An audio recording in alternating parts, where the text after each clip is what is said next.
ये इस शरीर को अगर रोक रहे हो कि हाँ ये नहीं खाना है, वो नहीं खाएगा, वो नहीं खाएगा। आप कह दो कि मेरे को आज भोजन नहीं करना है, मन शरीर नहीं करेगा पर मन तो दौड़ेगा ना। व्रत में मन मूल है। इसको नरक क्यों भेज रहे हो? देव ऋषि नारद ने पूछा कि नरक भेजने का कारण क्या? ना तो इसने पाप करा, ना छल करा, ना बेईमानी करी, ना कपट करा, ना कोई चीज चुराई, ना किसी का धन खाया, ना वैभव खाया, फिर नरक क्यों? तो कहा नरक इसलिए भेजा जा रहा है कि मन से गलत सोच रहा था। बहुत सुंदर बात है भाई, आपसे भी कहेंगे। अच्छा लगे ठीक है, वो आपकी मर्जी, पर मन से भी पाप मत करो।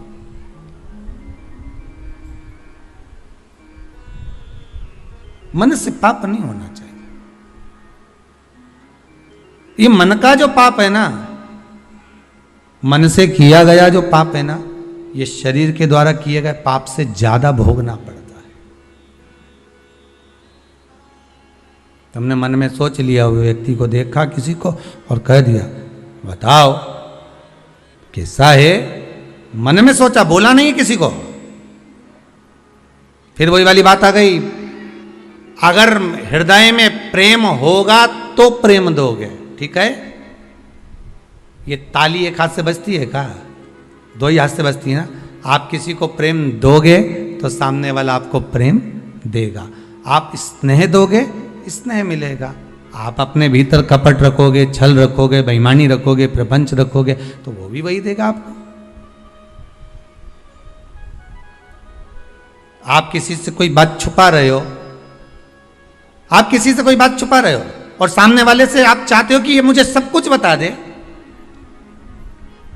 तो वो भी तो छुपाएगा।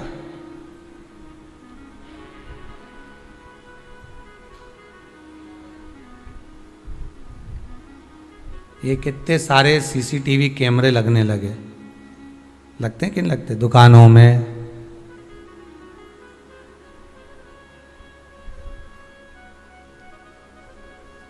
घरों में। जितने लोग आस्था पर कथा सुन रहे हो ना, आपके भी मोहल्ले में लगे होंगे, दुकानों में लगे होंगे, घरों में लगे होंगे, रोड पे लगे होंगे। कितने कैमरे लगे, ये सबसे बाद में लगे हैं, सबसे बाद में। ये कैमरे तक कब पहुंचे हम, आप और हम सीसीटीवी कैमरे तक कब पहुंचे हैं? जब मनुष्य का मनुष्य से विश्वास खत्म हो जाता है, मनुष्य का मनुष्य से विश्वास टूट जाता है, तब जाकर घरों में दरवाजे लगाए जाते हैं।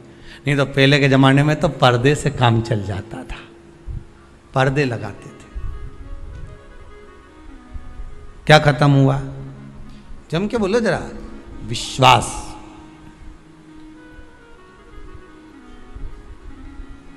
जब मनुष्य का मनुष्य से विश्वास कम होता है तब दरवाजे लगते हैं, तब दरवाजे लगाए जाते हैं। और जब उस विश्वास पर घात होने लगती है, जब विश्वास को तोड़ा जाता है, तब ताले लगाए जाते हैं। देखते जाओ क्या क्या बदला है। विश्वास मनुष्य का मनुष्य से कम हुआ तो दरवाजे लगे, और विश्वास पर घात हुआ तो ताले लगे, ठीक है। विश्वास का जब घात हुआ तब ताले लगे, और जब विश्वास पूरा ही मर गया तब सीसीटीवी कैमरे लगे, तब लगाए गए चौकीदारी के लिए, देखने के लिए। जब दिख गया कि ये व्यक्ति ऐसा है, ये ऐसा कर रहा है, ये झूठ बोल रहा है, ये कपट कर रहा है, ये बेईमानी कर रहा है, ये प्रपंच कर रहा है, तब उसके ऊपर कैमरा लगा दिया गया, तब उसके लिए कुछ छोड़ दिया गया, तब उसके लिए कहा गया कि अब इस पर ध्यान रखना जरूरी है, इस पर कैमरा लगाना जरूरी है। क्यों? इसका ध्यान रखो, इस पे कैमरा लगाओ। इसका एक व्यक्ति छोड़ दिया जाता है, ये इसके पीछे घूमता रहे, इसका देखता रहे। क्यों? क्योंकि इसने विश्वास को कुचल दिया है, इसने विश्वास को समाप्त कर दिया है।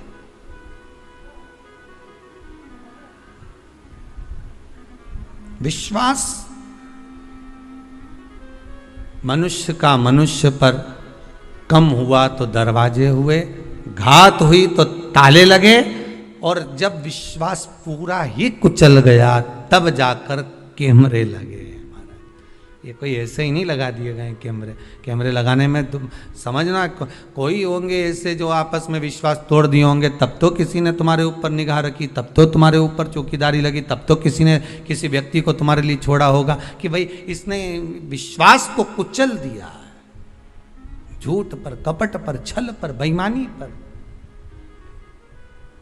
झूठ पर विश्वास को कुचला है, इसलिए कैमरा लगा, इसलिए किसी को छोड़ दिया गया कि अब ध्यान रखो। विश्वास कुचला गया।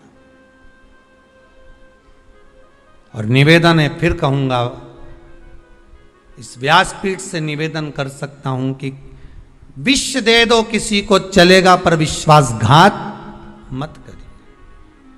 किसी के साथ विश्वासघात, झूठ ना बोलिए, असत्य ना बोलिए। यहां तो शिव महापुराण की कथा कहती है, सत्यम शिवम सुंदरम। आपको अच्छा लगे भोजन, पेट भर कर पाइए, बहुत प्रेम से पाइए, पर झूठा ना कहिए। असत्यता का व्यवहार श्रेष्ठ नहीं होता शंकर के।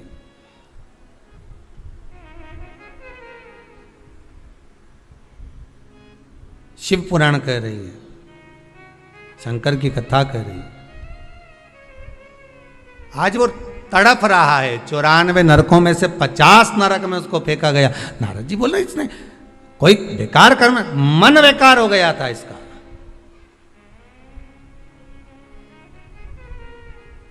जब व्यक्ति का मन बेकार होता है तभी वो गलत कर्म कर पाता।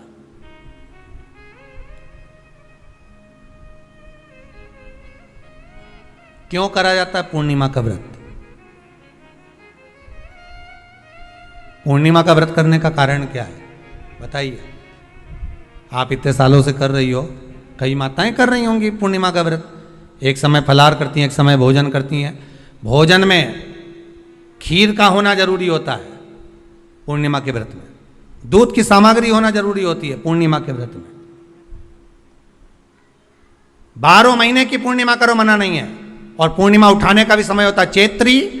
चैत्र के महीने की जो पूर्णिमा होती है, चैत्री पूर्णिमा पहली पूर्णिमा मानी जाती है, इसलिए चैत्री पूर्णिमा को सिद्ध पूर्णिमा कहते हैं, कार्य सिद्धात्री पूर्णिमा कहते हैं,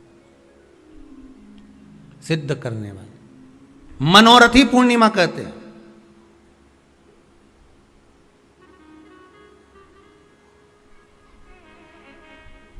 मनोरथी पूर्णिमा। इसलिए पूर्णिमा का व्रत कहां से उठाया जाता है? चैत्र के महीने की पूर्णिमा से पूर्णिमा का व्रत उठाया जाता है कि मैं महीने की पूर्णिमा करूंगी तो वो चैत्र पूर्णिमा से उसको उठा लिया जाता है। पर उसका एक नियम रहता है, आप फलाहार करें अपनी जगह पर है, पर एक समय भोजन कर रहे हैं वो अपनी जगह पर। भोजन के साथ में मीठे के साथ थोड़ा दूध की सामग्री होना जरूरी होती है। और क्यों करते हैं पूर्णिमा का व्रत? किस लिए किया जाता है, क्यों करा जाता है, उसका व्याख्यान वर्णन शिव महापुराण के अंतर्गत स्कंद पुराण में लिखा गया। स्कंद पुराण में वर्णन किया है श्री वेद व्यास जी महाराज ने। कहा ये पूर्णिमा का व्रत इसलिए किया जाता है कि व्यक्ति का जब मन गलत भ्रम में जाने लगता है, मन जब गलत जगह पर जाने लगता है, तो ये मन को गलत जगह पर ले जाने वाला कौन होता है? तो कहा ये चंद्र होता है। व्यक्ति की राशि के अंतर्गत, व्यक्ति की पत्रिका के अंतर्गत, व्यक्ति की ग्रह दशा के अंतर्गत जब चंद्र बेकार चलता है तो व्यक्ति अच्छा करते करते भी बेकार करने लग जाता है। चंद्र डोल रहा है। कई माताएं कहती हैं गुरुजी हमारे बेटे को आशीर्वाद दीजिए, बहुत गलत संगत में जा रहा है। मतलब समझ जाना कि चंद्र गड़बड़ जा रहा है। बेटी अगर गलत मार्ग पर जा रही है, बेटी अगर गलत संगत में जा रही है, किसी अन्य व्यक्ति को आकर्षित हो, चंद्र गड़बड़ हो रहा है, उसका चंद्र कहीं जा रहा है। कोई पुरुष, कोई लड़का कोई गलत मार्ग पर जा रहा है, चंद्र गड़बड़ हो रहा है। घर में जो क्लेश उत्पन्न होता है, घर में जो विवाद उत्पन्न होता है, उस विवाद को रोकने के लिए केवल चंद्र की ही, इसलिए तो पूर्णिमा घर की नारियां हमारे यहाँ हिंदू धर्म में यहां तक स्कंद पुराण में कह दिया कि प्रत्येक पूर्ण, आप लोग का कभी आप लोगों ने सत्यनारायण जी की कथा करवाई है? जितने लोग आस्था चैनल पर कथा सुन रहे हैं, जितने लोग फेसबुक यूट्यूब पर कथा सुन रहे हैं, यूट्यूब पर कथा का श्रवण कर रहे हैं, उनने कभी सत्यनारायण की कथा करवाई होगी? तो उसमें लिखा है हर कार्तिक, हर पूर्णिमा को, हर संक्रांति को ब्राह्मण सत्यनारायण भगवान की कथा या राजा या वैश्य कथा को कराता था, या बढ़िया कथा कराता। सुनी कि नहीं सुनी ये बात? सत्यनारायण भगवान की कथा में लिखा है, स्कंद पुराण के अंतर्गत जो सत्यनारायण भगवान की कथा का स्मरण किया उसमें लिखा है प्रत्येक संक्रांति पूर्णिमा को सत्यनारायण की कथा करवाने लगा और ये योनि को प्राप्त हुआ, इस योनि से छूटा, इस योनि में गया। लिखा है, सब कुछ लिखा है।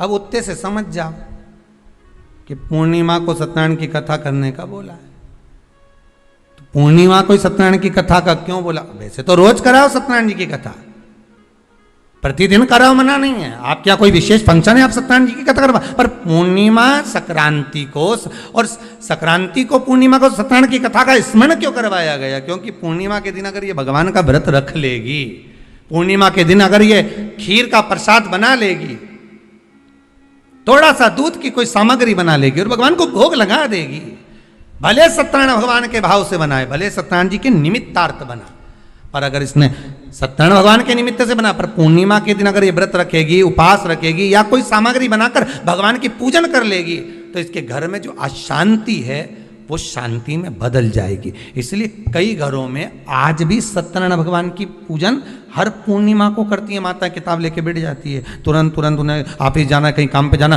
और तुरंत उसने जल्दी कलश रखा, कलश नहीं भी रखे तो भगवान की पूजन कर कुरा के ब्राह्मण देवता को बुला लेगी, ब्राह्मण नहीं आएंगे तो खुद कर लेगी, पर करती जरूर है। इतना सा आटा सेक लेगी, पंजेरी बनाई, सीरा बनाई, मिठाई रख दो, कुछ भी करेगी पर सत्यनारायण की कथा कर ले, उसका मन लग गया उसमें। मतलब पूर्णिमा को करना है, उसको करने से क्या होता है? शांति रहती है, शीतलता रहती है। जिसके घर में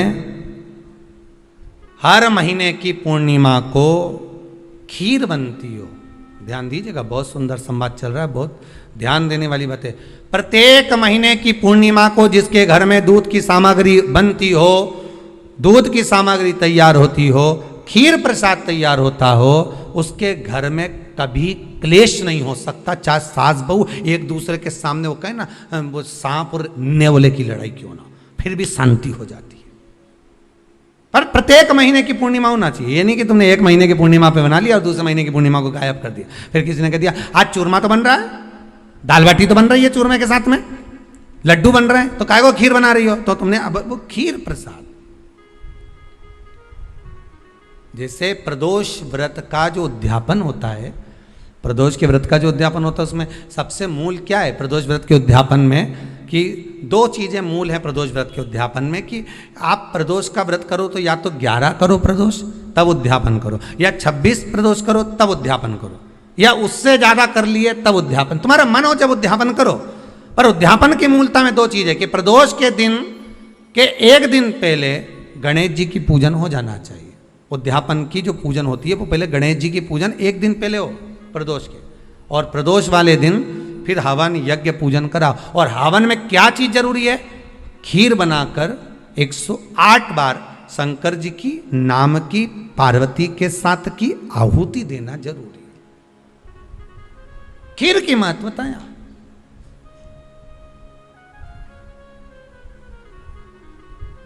चलो और सहज भाषा में समझिए, और सरल भाषा। जिस समय पर भगवान औघड़दानी में, रत्रकालदर्शी में, कैलाशी शंभु का आवाहन चंद्रदेव ने करा, कब? जब ससुर ने श्राप दे दिया कि काया का रोग होगा, काया छिन्न होने लगी, टपक टपक कर गिरने लगी।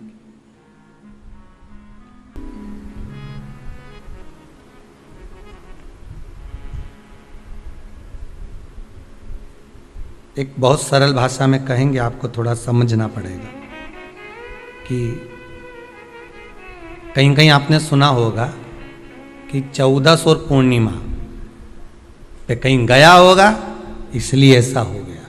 बोले सुना है कि नहीं सुना? 14 पूर्णिमा पे कहीं गया होगा या 14 पूर्णिमा पे कहीं गई होगी तो ऐसा हो गया। क्यों कहते हैं, उसका कारण क्या है?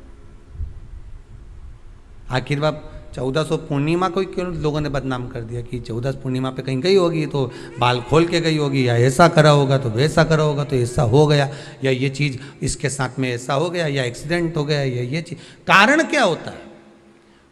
क्यों पूर्णिमा और अमावस्या के समय पर ही ज़्यादा एक्सीडेंट के योग बनते हैं? क्यों पूर्णिमा अमावस्या के अंतर्गत ही ज़्यादा कष्ट के योग बनते हैं, बीमारी को पनपने के? कारण क्या होता है? उसका क्रम क्या है? कारण क्या है? उसका एक कारण है आपके चंद्र की महत्वता घट जाना। जब चंद्र की महत्वता घटती है तब जाकर शरीर में कहीं ना कहीं रोग की मात्रा बढ़ जाती है। रोग अपना प्रभाव चंद्र के कारण दिखाना प्रारंभ, पर मन में बेचैनी नहीं हो, बेचैनी रहे, नींद नहीं आ रही है, कुछ मन में ऐसा लग रहा है कि कुछ होने वाला है, मन में स्थिरता नहीं आ रही, समझ लेना कि चंद्र गड़बड़ हो गया है। अब इस चंद्र को साधना है तो शिव तत्व में जाना पड़ेगा। फिर कुछ मत करिए, पूर्णिमा का व्रत चालू कर दीजिए। क्या करना है? केवल पूर्णिमा का व्रत चालू कर दो। और कितना प्रभाव है पूर्णिमा के व्रत का?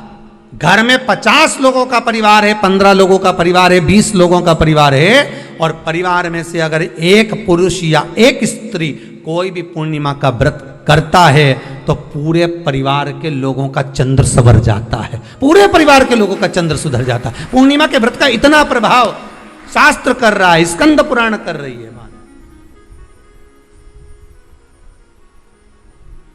पर व्रत कब से लेना है पूर्णिमा का? चैत्र की पूर्णिमा से, ठीक है? नहीं तो तुमने सोचा इतना महत्व सुना है पूर्णिमा के व्रत का तो मैं तो आज से ही नहीं खाऊं कछू, आज से ले लूँ। तो ये हर कोई सब तुम्हारा मर्जी पड़े, तुम तो आधी रात को उठ के भोजन करने लगो तो ये कहीं वर्णन नहीं है। तुम तो आधी रात के नहा लो तो ये कोई महत्व? तो हर चीज़ का एक समय होता है कि इतनी बजे उठना, इतनी बजे मंजन करना, ऐसा करना, भोजन करना, ये समय पर फलाहार करना, ये समय पर ये, तो ये सब चीज़ का एक समय होता है, हर चीज़ का एक समय।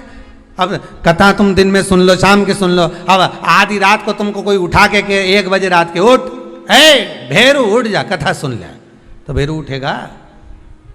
और आधी रात को भेरू उठ भी गया ना तो तुम्हें भेर भी बना देगा। हा? कथा सुनने वाला है। हर चीज का एक समय होता है कि आपको ये समय पर आपको ये ग्रहण करना, आपको इस समय पर भगवत स्मरण करना, आपको इस समय पर नाम जाप करना, आपको इस समय पर भगवान की भक्ति को धारण करना। परिवार में अगर किसी ने एक पूर्णिमा का व्रत कर रखा है, एक व्यक्ति ने भी करा है, तो 50 की ग्रह दशा जब उसके स्पर्श में आती है, पूर्णिमा का जो व्रत होता है ना, स्पर्श का सुख दे जाता है। बहुत बहुत ध्यान दीजिएगा। जैसे आपने किसी ने पानी मांगा, आपका पूर्णिमा का व्रत है, और भले आप उठ के पानी लेने नहीं गए क्योंकि आपका व्रत है, क्योंकि जिसका व्रत होता है बेचारी वो तो ज्यादा कुछ करती नहीं पाती, पर किसी ने आपको पानी लाकर तो दिया ना। अब पानी लाकर जिस व्यक्ति ने दिया उसका स्पर्श तो हुआ ना। ये अभी गई थी ना दूसरी लहर कोरोना महामारी, इसको देख लो, इसको टच किया, इससे टच होकर उस पर गया, उससे टच होकर उस पर गया, तो ये कोरोना महामारी। अब जब ये कोरोना महामारी टच करने से फैल सकती है तो व्रत का पुण्य टच करने से क्यों नहीं बढ़ सकता? विचार करिएगा जरा, उसका भी तो पुण्य। अब आपने किसी को जल दिया, जिसका व्रत था उसको जल दिया। और सरल भाषा में समझ लो, कभी मथुरा वृंदावन गए हो आप लोग? अगर मथुरा वृंदावन गए होगे, उज्जैनी गए होगे, काशी गए होगे, कहीं तीर्थ में गए होगे, या कभी कुबेरेश्वर धाम कभी आप लोग आएंगे जाएंगे, कभी आपको ज्ञात होगा, तो कभी आप लोग दर्शन करेंगे कि जब भोजन प्रसाद होता है तो लोग उसको बांटने के लिए देते हैं कि कोई आया है तो उसको कुछ प्रसाद मिल जाए, भंडारे की प्रसादी मिल जाए। तो भंडारे की प्रसादी जब वो खाता है उसका स्पर्श होता है, स्पर्श होता है तो जिसने भोजन किया उसका पुण्य जो दे रहा होता है उसके खाते में चले जाता है।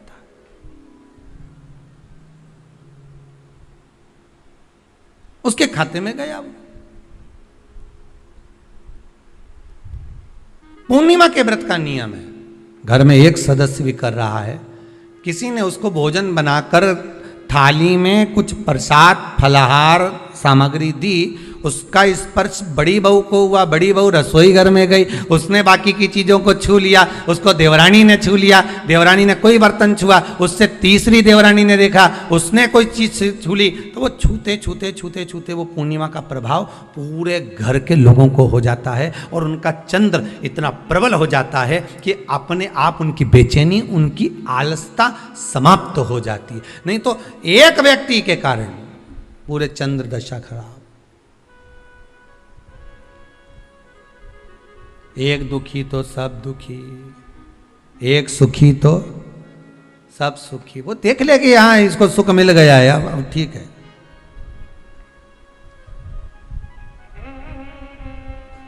जब बेचैनी लगे, 14 और पूर्णिमा आए और आपको लगे बेचैनी बहुत ज्यादा है, मेरे को थोड़ा बेचैनी, ना जाने क्यों ऐसा होता है कि 14 पूर्णिमा आई और मेरे को बेचैनी, तो समझ लेना कि चंद्र गड़बड़ है। फिर क्या करना है, एक व्रत घर का कोई भी सदस्य पूर्णिमा का प्रारंभ कर दे। ज्यादा नहीं करो तो थोड़ी करो, पर करो, व्रत करो।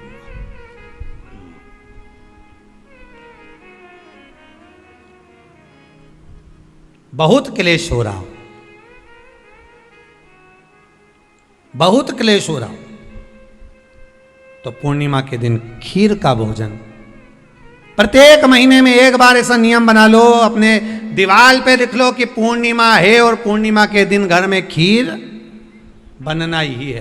केवल शरद पूर्णिमा अकेली पे नहीं हो, तुम एक पूर्णिमा पे तो बनाते हो खीर, शरद पूर्णिमा के दिन तो खूब जोरदार बना बुनो के ना डोलची के छत पे धर दो, उठा के भगोनी ही धर दे, कहीं कहीं की तो छत पे बनाए। तो बच्चे पूछ ले मम्मी ये छत पे क्यों रखी है, तो क्या अमृत गिरेगा।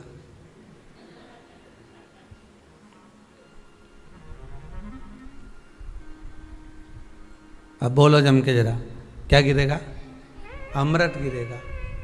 अच्छा, अब शिव महापुराण की कथा स्कंद पुराण तो कहती है, पूर्णिमा के महत्व को जो दर्शाया जाता है कि शरद पूर्णिमा के दिन चंद्र में से अमृत तत्व गिरता है,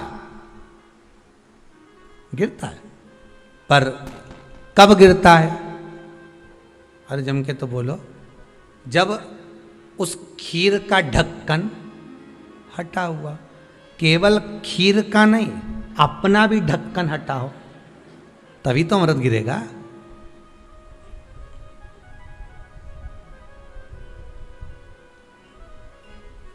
अब दिमाग में तो ढक्कन बंद है, खीर रख दी छत पे, भगवान मन में सोच रहे कि देवताओं को अमृत कब मिला था, जब उन्होंने मेरा नाम पुकारा था।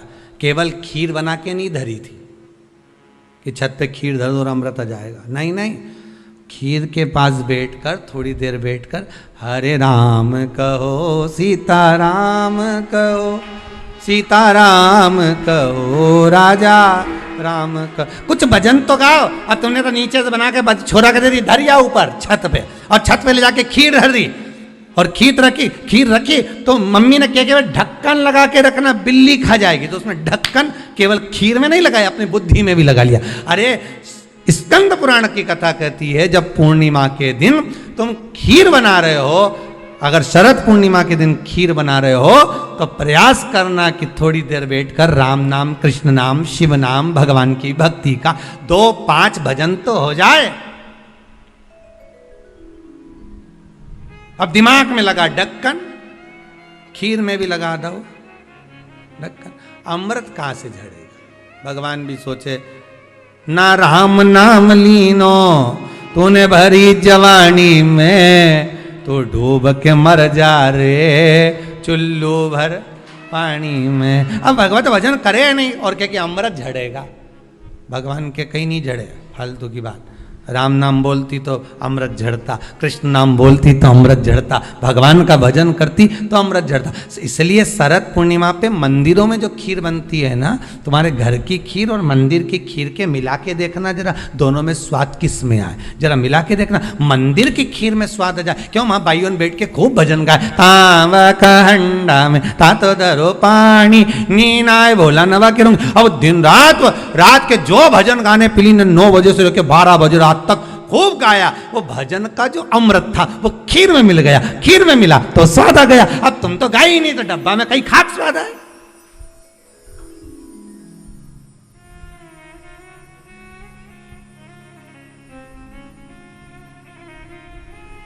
अब रात्रि को छोरा से क्या, जा खीर उठाना नीचे, जो खीर लेके आया ने खा के देखी तो ये खीर तो फटी गई, अब खीर ही फट गई। छोरा से 2 धर के दिया, कर तो ढाक के नहीं आया था, नहीं ढाक के आया, तो इसमें तो मैंने वो चिरौंजी डाली थी, दाग चिरौंजी, पर ये बिजली का कीड़ा होने का और डाली थी दाग चिरौंजी, आ गए हम अभी। उस समय पे बिजली का कीड़ा बहुत चले, शरद पूर्णिमा के टाइम पे काला वाला, और एक ही आ जाए नहीं तो पूरा इलायची का स्वाद ले जाए। अब डाली थी दाग चिरौंजी, आ गया वह कीड़ा बिजली का। राम अब छोरा को कूट रही, अब उसको कूटने से क्या हो, ये तो उसी में का हाल नहीं हो गया। एक बच्चा घर आ गया दौड़ के, माता जी ने पूछा क्यों तू वापिस घर क्यों आ गया, स्कूल नहीं जा सकता था, स्कूल में बैठने का कहा था ना तेरे को, क्लास में बैठने का कहा था तेरे को, तो घर में क्या कर रहा है कि नहीं जाना मेरे को स्कूल, तो क्यों नहीं जाना, नहीं जाऊंगा नहीं जाऊंगा। तो छोरा से कहा तो जाए क्यों नहीं जाऊंगा, नहीं बोल दे, नहीं जाना बस।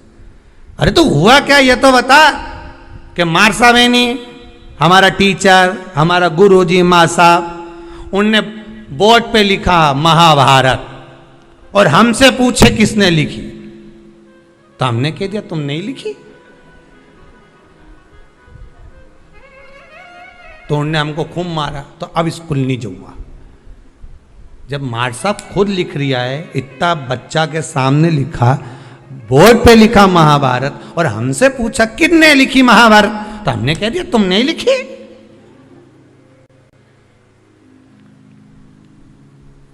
उनने तो हमको टेबल पे खड़ा करने खूब दोचा, जैसे मंदिर के घंटा हो, खूब बजाया, खूब मारा। इसलिए अब नहीं जाऊंगा स्कूल। इतने में माँ ने हाथ पैर जोड़े, वो महाभारत किसने लिखी थी ये पूछा था, तो हम वही तो बोल रहे हैं माँ साहब ने लिखी थी। हम कौन से अलग बात बोल रहे हैं, हम भी तो बोल रहे हैं कि टीचर ने लिखी, माँ साहब ने लिखी। तू नहीं सुधरेगा कभी जिंदगी में। हम तुमसे इतना सा पूछ रहे हैं, महाभारत किसने लिखी, माँ साहब ने लिखी, टीचर ने लिखी। और देखो मम्मी, भाई सुन ले, आई तू भी सुन ले, अब बार बार महाभारत की मत पूछना मेरे से। एक बार बोल दी मैंने उनने लिखी, उनने लिखी, उनने लिखी, अब बार बार मत पूछना। पिताजी आ गए दुकान से, खेत से, क्यों रे छोरा आज तू स्कूल नहीं गया था, तो फिर बस सन ने खूब मारे, तुम भग आया। क्यों भग के आया, ऐसा क्या कर दिया तूने? तो मार साहब खुद लिखे, बोर्ड पे लिख दी महाभारत, और मुझसे पूछ रहे महाभारत किसने लिखी। मैंने भी कह दिया तुम नहीं लिखी, तो मार साहब ने खूब मारा, मैं अब नहीं जाऊंगा। तो पिताजी बोले रे मूर्ख, तुझे बता देना तो महाभारत किसने, तो वही तो बताया कि माँ साहब ने लिखी। पिताजी भी क्या बोलेगा, हम भी इसी भ्रम में महाराज। हम सोचे कि बस खीर में अमृत झड़ेगा, भगवान के जब झड़े जब राम बोले, अमृत जब झड़े जब कृष्ण बोले, अमृत जब झड़े जब भगवान का भजन होवे। केवल खीर बना के डब्बा को छत पे रखने से अमृत नहीं झड़ता। भगवान के भजन के साथ अमृत तत्व की जो प्राप्ति होती है तो वो आनंद ही दूसरा हो। किसी ने भजन में गाया है, आपने सुना होगा, अमृत है हरि नाम प्रभु का, अमृत है हरि नाम प्रभु का, इसे छोड़ विष पीना क्या, हरि नाम नहीं तो जीना क्या, प्रभु नाम नहीं तो जीना क्या। यह अमृत तत्व भगवान की भक्ति का होना चाहिए। यह अमृत तत्व परमात्मा के भाव का, निर्मलता के भाव का होना चाहिए। तो स्वाद।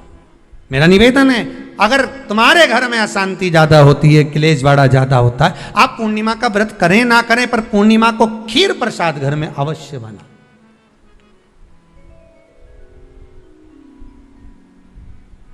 12 महीने की पूर्णिमा करके देखने में क्या जा रहा है? देख लो बना के। नहीं तो ना तो सियोर वाला महाराज तुम्हारे यहाँ खाने आ रहा है, नहीं तो खीर तो अपने घर में ही है। कोई महाराज तो नहीं आएगा खाने के लिए कि सियोर वाला महाराज को तुम खीर का डब्बा पहुंचा दो कि हर महीने की पूर्णिमा को तुम्हें ही खाना है, तुम्हें ही बनाना है। इतनी सी बना लो, पर बनाओ, देखो कि घर में शांति होती कि नहीं होती। बनाकर जाने में क्या जा रहा है? नहीं तो खीर तो है ही सरी, अगर शांति नहीं हुई तो खीर तो है, खा ही लेंगे। पर बना के देखने में कुछ जा रहा है क्या? बनाओ।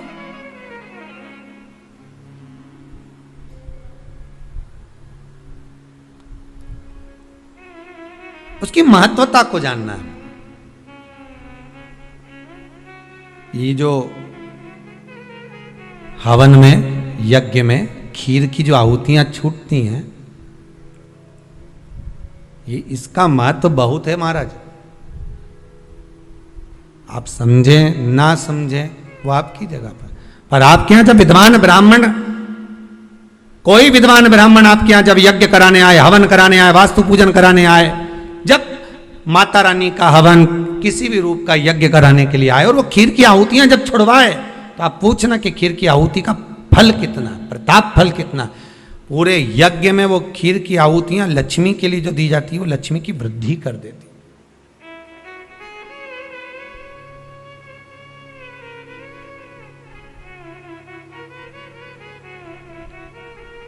उसका महत्व कितना बढ़ जाता है, उसका महत्व कितना प्रबल हो जाता है। खीर क्या होती है? बनाइए एक बार। पूर्णिमा के व्रत का महत्व चंद्र से, और जिसके यहां क्लेश हो, कोई व्यक्ति मीठा बोलकर आपसे स्नेहवश, प्रेम बढ़ाकर, स्नेह बढ़ाकर, आपसे प्रेम, वात्सल्यता, करुणा, स्नेह बढ़ाकर जब आपसे कुछ धन लेकर चले गया हो और अब आप उससे मांग रहे हो, आप उससे लेना चाहते हो और फोन कर रहे हो, मिलने जा रहे हो कि मेरा पैसा दे दे भैया, और वो प्रेम खत्म कर चुका है, स्नेह खत्म कर चुका है, धन नहीं दे रहा, वहां पर भी ये पूर्णिमा का व्रत काम करता।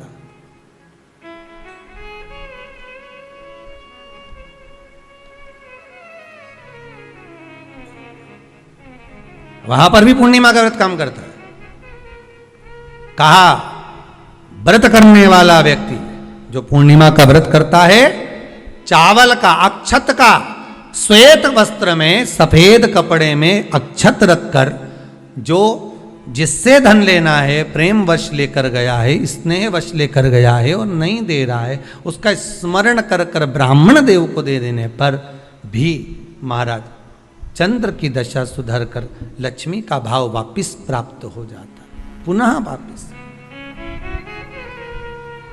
चंद्र से शिव भी जुड़े हैं, चंद्र से नारायण भी जुड़े हुए हैं। महाराज देवऋषि नारद का आगमन हुआ, नारद जी ने पूछा क्या बात है चंद्र, तुमने मुझे याद क्यों किया, कारण क्या है वो तो बताओ। चंद्र का कहना, मेरी काया का रोग हो गया, मेरी काया गिर रही है नीचे, टपक टपक कर गिर रही है, मेरी काया का रोग है, मुझे क्या करा जाए। तो कहा एक काम करो, देवऋषि नारद बोले शंकर का स्मरण करो।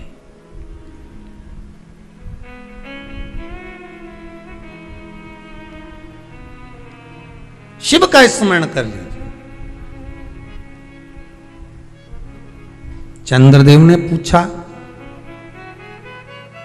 शंकर का स्मरण मैं करूं, प्राप्त करूं, क्या भगवान शिव मेरे संकट को हरने के लिए आएंगे?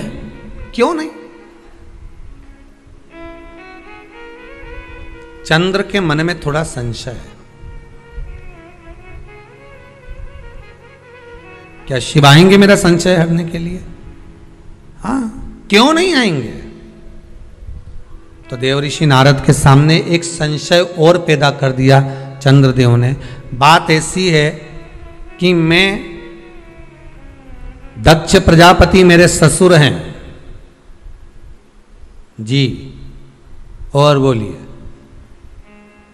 शंकर भगवान के ससुर भी बोलो दक्ष प्रजापति हैं, सती इनको भी आई है, तो 60 कन्याएं चंद्रदेव के पास में भी गई।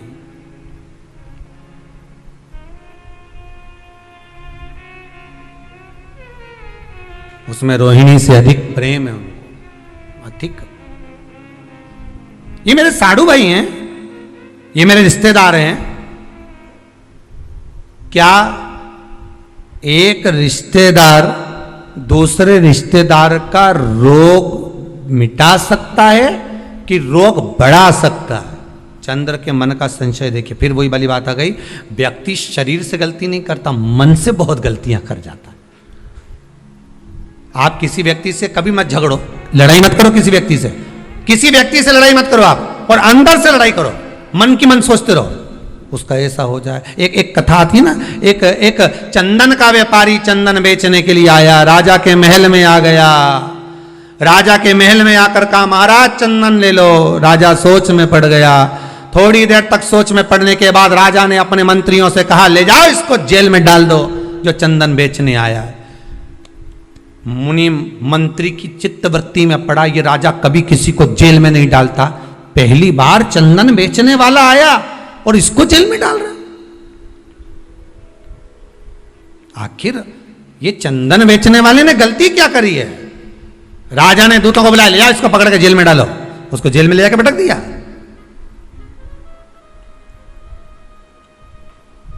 डाल दो इसको जेल के अंदर, डाल दो। मंत्री ने अपने राजा को समझाया, स्वामी सरकार दयालु दातार, ये इसने कुछ करा नहीं है, इसको छोड़ दो। मंत्री का कहना माना, उसको छोड़ दिया। नगर से बाहर रहेगा, ये बाहर निकालो, इसको बाहर निकाल दे। नगर के बाहर जाकर रहेगा ये, नगर के अंदर नहीं, नगर के बाहर रहो। मुनिम की बात, मंत्री की मन में बात अड़ गई कि आखिर राजा का इसने बिगाड़ा क्या था जो राजा ने इसको बाहर निकाल दिया, इसको जेल में डाल दिया। आखिर हुआ क्या था ऐसा? सहन नहीं हुआ। पहुंच गया मंत्री चंदन के व्यापारी के पास में। चंदन के व्यापारी से कहा, सुनो सुनो जरा, राजा रोज जो भोजन करते हैं ना, उनका भोजन चंदन की लकड़ी में बनना चाहिए। एक वेद जी ने कहा है, तुम एक काम करा करो, 2 कुंटल चंदन प्रतिदिन राजा के महल में पहुंचाया करो, तुम्हारी पैसे पहुंच जाएंगे, तुम्हारा धन पहुंच जाएगा। 2 कुंटल चंदन, हाँ पहुंचाना मत भूलना, भेजते रहना। हाँ हाँ बिल्कुल भेजूंगा। रोज भेज रहा प्रतिदिन। एक दिन राजा ने कहा, जाओ चंदन के व्यापारी को लेकर आओ, उसका हमें सम्मान करना। राजा ने अपने हीरे की माला निकालकर चंदन व्यापारी के गले में डाल दी। मंत्री की फिर बुद्धि फिर गई, समझ में नहीं आया ये हो क्या रहा। एक बार जेल में डाल दिया, दूसरी बार माला डाल दी। आखिर हुआ क्या? चंदन व्यापारी के पास में मंत्री ने जाकर पूछा कि पहली बार जब तू आया था तो राजा ने तुझे जेल में डाल दिया था, तू क्या सोचकर आया था, बता दे, सत्य बताना। तो उसने कहा, बात ऐसी है, जब मैंने राजा को देखा, देखकर मन में सोचा कि मेरे पास में इतना सारा चंदन रखा है, बिक नहीं रहा, अगर ये राजा मर जाए या इसमें आग लगेगी, मरने के बाद इसकी अर्थी जलेगी, चिता जलेगी, तो मेरा पूरा चंदन बिक जाएगा। गलत सोचा था तो वो बोला नहीं गया, पर मन से सोच लिया था, इसलिए मन वाले को मिल भी गया। आप मत लड़ो किसी से, हृदय से सोच लो कि तुम्हें इससे बहुत जलन है, ऐसा है वैसा है, मन में सोच लो उस व्यक्ति की, और तुम्हारे बीच में अपने आप बैर उत्पन्न हो जाएगा, अपने आप लड़ाई उत्पन्न हो जाएगी। भले तुमने उसका कुछ नहीं बिगाड़ा, उसने तुम्हारा कुछ नहीं बिगाड़ा, पर अंदर से जो तुमने सोच लिया तो बैर उत्पन्न हो गया, विवाद उत्पन्न हो गया, लड़ाई हो गई। फिर मंत्री ने पूछा अब क्या बात है? राजा ने तुझे माला पहनाई, आखिर तूने क्या सोचा था? अब मैंने भगवान से प्रार्थना करी थी, अच्छा राजा है, चंदन में रोज भोजन करता है, चंदन की लकड़ी जलाकर और भोजन बनवाता है, भगवान इसको खूब उम्र देना, मेरी भी उम्र दे देना। जब अच्छा सोचा तो हीरे की माला मिल गई। अच्छा सोचोगे अच्छा मिलेगा, बुरा सोचोगे बुरा मिलेगा।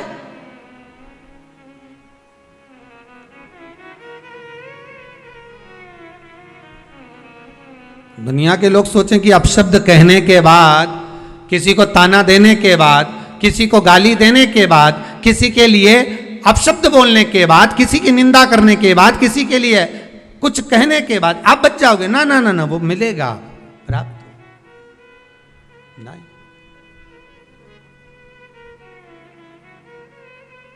अच्छा सोचिए, इंद्र चंद्रदेव के मन में ये भाव उत्पन्न हो गया कि शंकर जी तो मेरे साधु भाई हैं, दक्ष प्रजापति के ये भी जमाई है तो मैं भी जमाई हूं, क्या एक दूसरे का रिश्तेदार क्या हमारा हित कर सकता है? शिव महापुराण की कथा कहती है यही हमारे भीतर का भेद है। अच्छा सोचोगे तो रिश्तेदार क्या, पड़ोस में रहने वाला भी तुम्हारा हित कर जाएगा, नहीं तो घर में रहने वाला भी तुमको चोट कर कर चला जाएगा।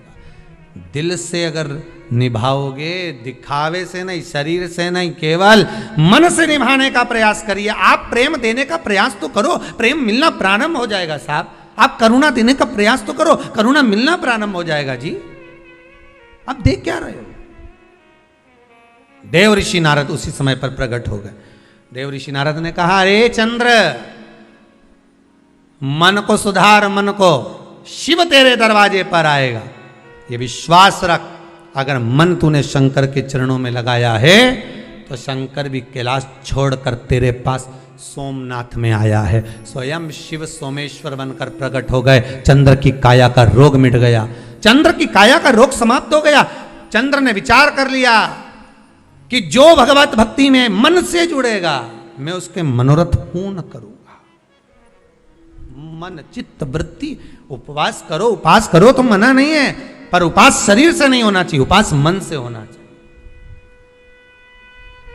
आप उपास नहीं भी करेंगे ना और मन लगा लिया ना, आज धर्म पत्नी का आज हरतालिका तीज का व्रत है, आज पत्नी का चतुर्थी का व्रत है, आज पत्नी का छठ का व्रत है, और आपने मन लगा लिया कि आज छठ का व्रत है, आज भूखी रहेगी। भले आप भोजन कर रहे हो पर मन में सोच लिया ना, उसको भूखा देखकर भी आपके मन में भाव उत्पन्न हो गया कि भूखी है, ये भोजन नहीं कर रही है, इसके मन के लिए, तो आपका मन अगर उसके प्रति भाव उत्पन्न हो रहा है, आपका भाव उसकी ओर जा रहा है, तो उसके व्रत का पुण्य आपके खाते में जा रहा है, पुण्य जा रहा है आपके खाते।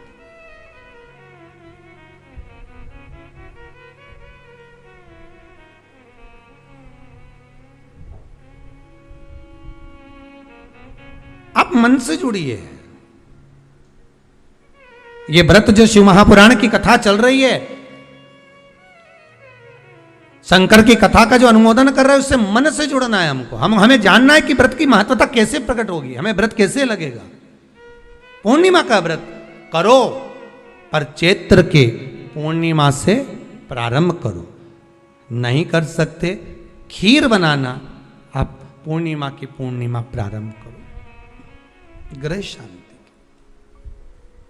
घर की शांति के लिए, आनंद के लिए, उमंगता के लिए, उत्साह के लिए। महाराज शंकर की कथा कहती है, देवराज मंदिर के अंदर बैठकर शिव पुराण सुनता रहा, अंतिम में जब प्राण त्यागे शिव के धाम गया। कारण क्या था?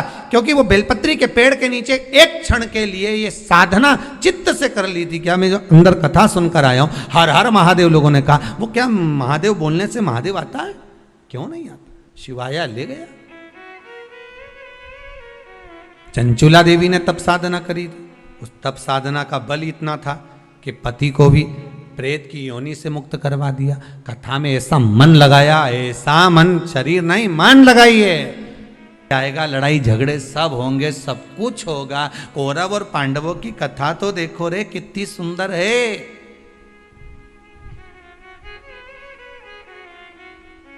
कितनी सुंदर है।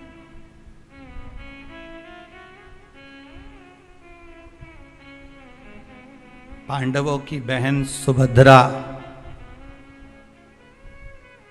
राखी बांधने कौरवों को जाती है।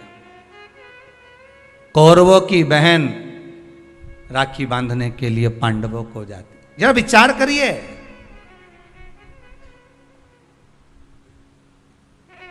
क्या युद्ध के मैदान में लड़े नहीं? क्या युद्ध के मैदान में मरे नहीं? युद्ध अपनी जगह पर है, लड़ाई अपनी जगह पर है, पर एक त्योहार की त्योहार कम से कम। आज बूढ़ी सी बूढ़ी भी माँ होती है ना, तो रक्षाबंधन पर तो उसको भी मायके की याद आती है। सब क्यों नहीं जाती वो? क्योंकि ये घर कौन देखे, बहुवन सब चली गई तो उसको तो देखना है ना। बूढ़ी से बूढ़ी भी माँ हो ना, तो उसको भी याद आती है मायके की। वो बहू से कह देती है, ले लिफाफे में थोड़ी सी 2 राखी रख दे और हमारा दोनों भाइयों के लिए कोरियर कर दे। 5 दिन 8 दिन पहले से कह रही है, भेज दी क्या बेटा, भेज दी क्या बेटा? हाँ मम्मी भेज दी। अब वो पहुँच जाए, उसमें एक पत्र लिख के डाल दे कि बंधवा लेना। हो थारी बुआ ने भेजी है, बंधवा लेना, तेरी बहन ने भेजी है।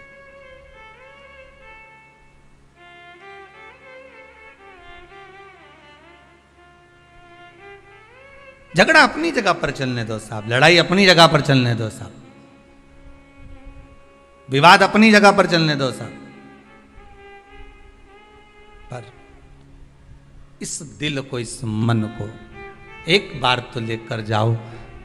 मत जाओ तुम राखी बंधवाने, मत जाओ तुम राखी बांधने, पर फोन तो लगा लो। एक बार तो दिल से कह सकते हो कि कैसी हो, भले कितना झगड़ा, कितना लड़ाई, कितना विवाद क्यों ना हो। अच्छा लगे तो आप अपने पास रखना, बुरा लगे तो छोड़ देना। हो कोई बात नहीं। और दोनों के मन में ये बात भी नहीं आना चाहिए जब फोन लगाएं तो कि समझौते के लिए लगाया होगा या धन के लिए लगाया होगा। ये भी मन में भाव मत लेकर आना, वो तो इसलिए लगाया है कि सियोर वाला महाराज बोला है। वो तो शंकर जी आज्ञा कर रहे हैं। शंकर शिव पुराण से व्रत शिव महापुराण की कथा आज श्रावण के इस पूर्णिमा के दिन रक्षाबंधन पर जो प्रारंभ हुई है, हो सकता है ना जाने कितने भाई बहन इस कथा के माध्यम से वापिस जुड़ जाएं, उसकी प्रसन्नता रहेगी साहब। आप कर लो एक बार,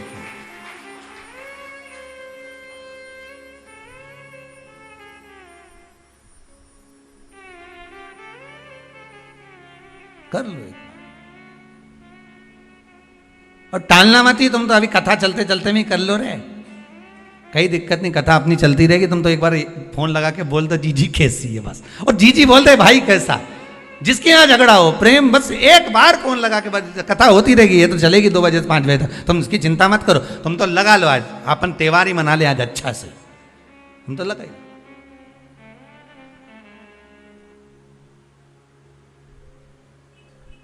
और फिर सूचना जरूर देना हो हमको, व्हाट्सएप पे जरा भेज देना, समिति के व्हाट्सएप पे, कि हमारा इतने साल का झगड़ा था, बाबा ने कृपा कर फोन पे बात कराई। इतनी प्रसन्नता हुई ना, तो बड़ा ये भी हमें सुनने को मिलेगा ना, तो बड़ी आनंद होगा इस चीज का। आप प्रसन्न रहो, आप आनंद। शंकर की, भगवान शिव की बहन छिप्रिया पूरी दुनिया की सबसे बड़ी राखी वही बनती है, उज्जैन के महाकाल को। पूरी दुनिया की सबसे बड़ी राखी उज्जैन के महाकाल को ही बनती है। और कैसी थी माता छिप्रिया, जरा उठा के चरित्र तो देखो छिप्रिया माता का। क्या करती थी, भाभी भोजन बना के रखती, नंदी को खिला के चली जाती। पार्वती जी भोजन बनाती और ननंद आती और बना हुआ भोजन उठाए सारा, जैसे ही भाभी गई बाहर बर्तन मांजने, और छिप्रिया ने उठाया भोजन नंदी को खिला दिया। ले नंदी जल्दी से, और नंदी नहीं दिखे तो भृंगी तू खा ले, श्रृंगी तू खा ले।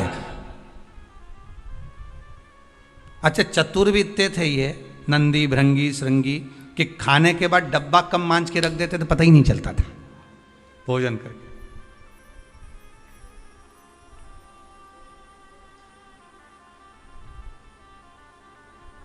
पर भाभी की कितनी बारंबार परीक्षा माता छिप्रिया ने ली। माता छिप्रा ने कितनी बार छिप्रिया ने परीक्षा ली है, भगवान शिव की भी और साथ में भाभी की भी, पार्वती मैया की।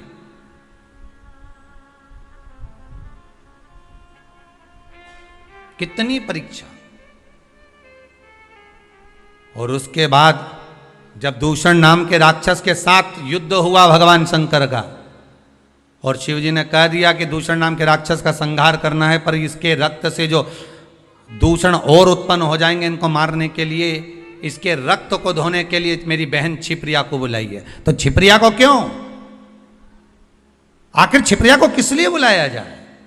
अगर रक्त को धोना है तो गंगा को बुला लो, नर्मदा जी को बुला लो, सरयू जी को बुला लो, मंदाकिनी को बुला लो, जमुना को बुला लो, सरस्वती को बुला लो, ये छिप्रिया को क्यों? शंकर जी कहते हैं सारी नदियों ने तप करा, सारी नदियों ने तप करा और भगवान से वर मांगा। यमुना जी ने वर मांगा कि ठाकुर इस भूमंडल पर रहूं, आपके चरणार विंद की रज मिलती रहे। गंगा ने वर मांगा मेरा नाम आपके नाम के साथ जुड़ा रहे। मंदाकिनी ने वर मांगा मुझे राघव के चरण मिले। सरयू जी ने वर मांगा मुझे राम जी के चरणार विंद मिले।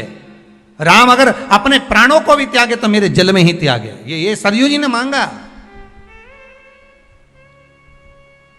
पर केवल एक नदी ऐसी है, नर्मदा जी ने भी मांगा मेरा कंकर संकर बन जाए। केवल एक नदी ऐसी है जिस नदी ने 33 कोटि देवताओं से कुछ नहीं मांगा, और वो नदी नहीं शंकर जी की बहन। शंकर जी क्या मांगते तुमसे?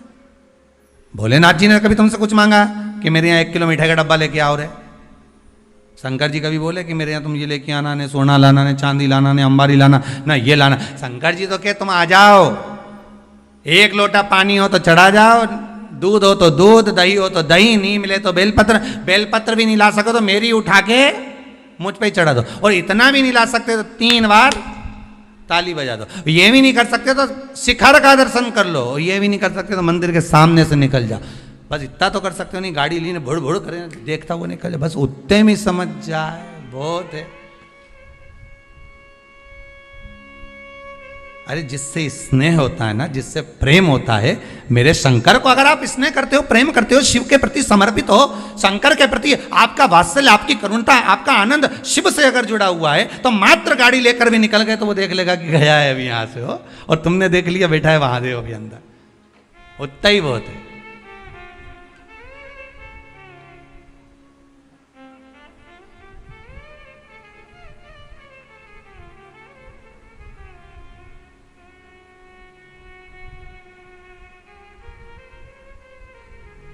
बहुत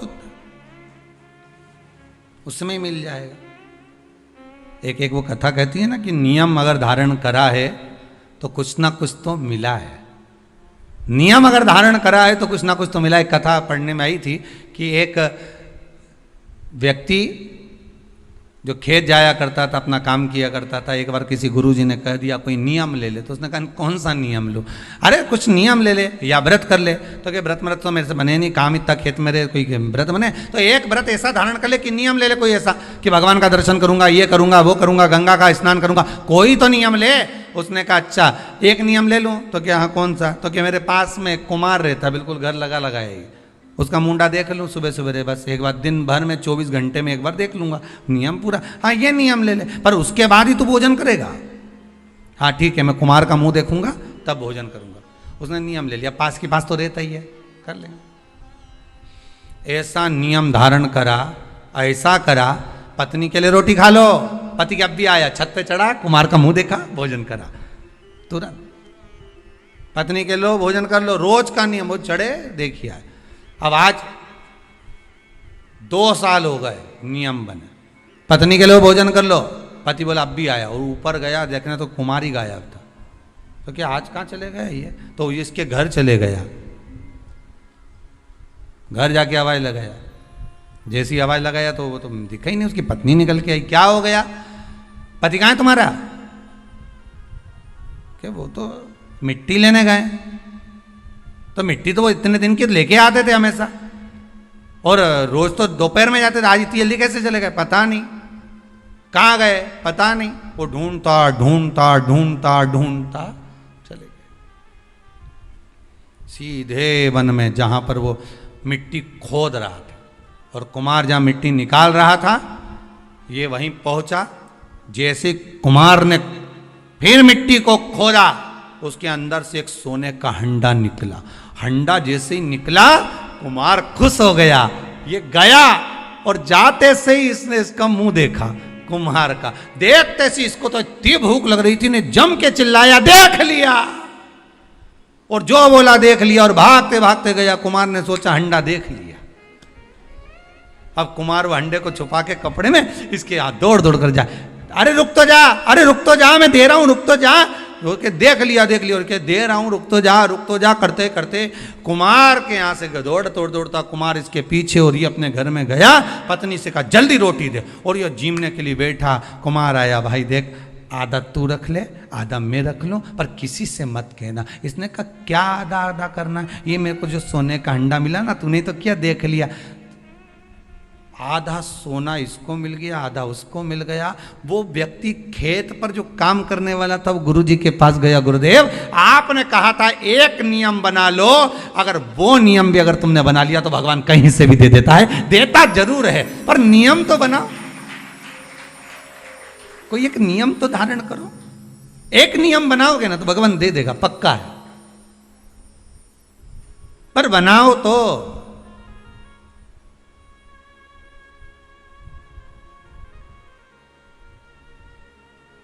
इस कहानी को एक बार चंडीगढ़ में बोला था, तो वहां पर एक माता जी उठ के बोली अगर हम झगड़े का नियम बना ले तो हमने कहा ये बनाने की वो जरूरत का है झगड़े का नियम, ये तो बना बनाया है रोज का ही, प्रतिदिन का ही, अब इसको बना के क्या करोगे, है इसको बनाओगे भी तो क्या करोगे। नियम बना लिया है, व्रत वास। आखिर जी छिप्रिया ने शंकर भगवान की बहन छिप्रिया, आखिर इसकी इतनी बलता कैसे आ गई, इतनी प्रबलता कैसे आ गई। लोग गंगा महारानी को ज्यादा पूछें, यमुना जी को पूछें, नर्मदा को पूछें, सरयू जी को पूछें, मंदाकिनी को पूछें, पर छिप्रा की महत्वता इतनी कैसे आ गई। तो कहा यह कोई साधारण नहीं है। गंगा का जल उलाते तब ये दूषण नाम के राक्षस का जो रक्त है उसको धोते, या यमुना जी को सरयू जी को बुलाकर धुलवाते, पर मेरी बहन छिप्रिया आएगी जल के वेग में आएगी, उसको ही क्यों। तो कहा उसने आज तक कुछ नहीं मांगा, कुछ भी नहीं। कितना सुंदर संवाद है। आज रक्षाबंधन पर छिप्रिया का चरित्र बहुत ध्यान से सुनना। उज्जैनी जाओ ना तो महाकाल की नगरी में, तो छिप्रा का दर्शन कर कर आया करो। उज्जैन महाकाल की नगरी में जब जाओ तो माता छिप्रा का दर्शन करो, कि ऐसी बहन नहीं मिलेगी जिसने अपने भाई से कभी कुछ नहीं मांगा, और उल्टा अपने भाई के लिए जब देख लिया कि दूषण नाम के राक्षस ने 84 रूप रख लिए हैं, तो क्या करूं मैं, करूं क्या। शंकर भगवान के सामने खड़ी हुई छिप्रिया कहती है मुझे आने में देरी हो गई भैया, तो चिंता मत कर, मैं तुझे 84 टुकड़े में काट देती हूं। अपना जल का रूप रखा, 84 टुकड़े में माता छिप्रिया ने अपने भाई भगवान शिव को बांट दिया। शंकर जी 84 महादेव हो गए। पूरी दुनिया में केवल एक उज्जैनी ऐसी है जहां पर 84 महादेव हैं। पूरी दुनिया में केवल एक भूमि उज्जैनी नगरी, महाकाल की नगरी ऐसी है जहां पर 84 महादेव विराजमान है, और वह भी माता छिप्रा की देन। छिप्रिया मैं तेरे को 84 रूप दे देती हूं भैया, 84 रूप देती हूं तेरे को, तो चिंता मत कर, जा और जाकर दूषण नाम के राक्षस का संहार करो। प्रभु भगवान शिव ने 84 रूप रखे और दूषण नाम के राक्षस का संहार करा। ये बहन होती है जो भाई से कुछ मांगती नहीं है।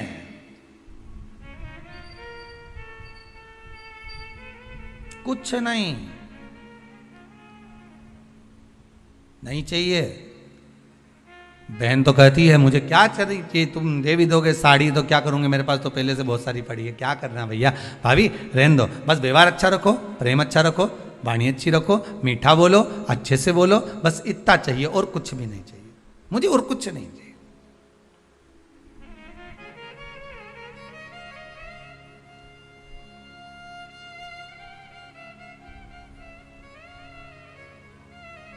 बहुत निवेदन है, बहुत निवेदन।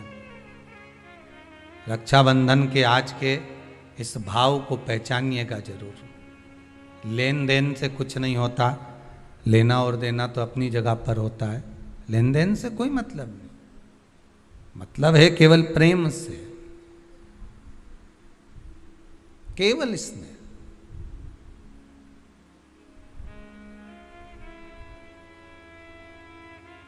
भाई को लगे बहन इतनी पैसे वाली है, पति इतना कमा रहा है और भतीजों के लिए जरा सा सामान नहीं लाई, थोड़ा सा सामान लेकर आ जाना था अपने भतीजा भतीजी के लिए। तो भाइयों से निवेदन है, बहन से ये आशा मत रखो कि भतीजों के लिए कुछ लेकर आए, आशा ये रखो कि बहन हमारे दरवाजे पर आ जाए। पहले भी कहा, फिर कहते हैं, गाय बेटी, बहन बेटियां, गौ माता और संत ब्राह्मण। संत ब्राह्मण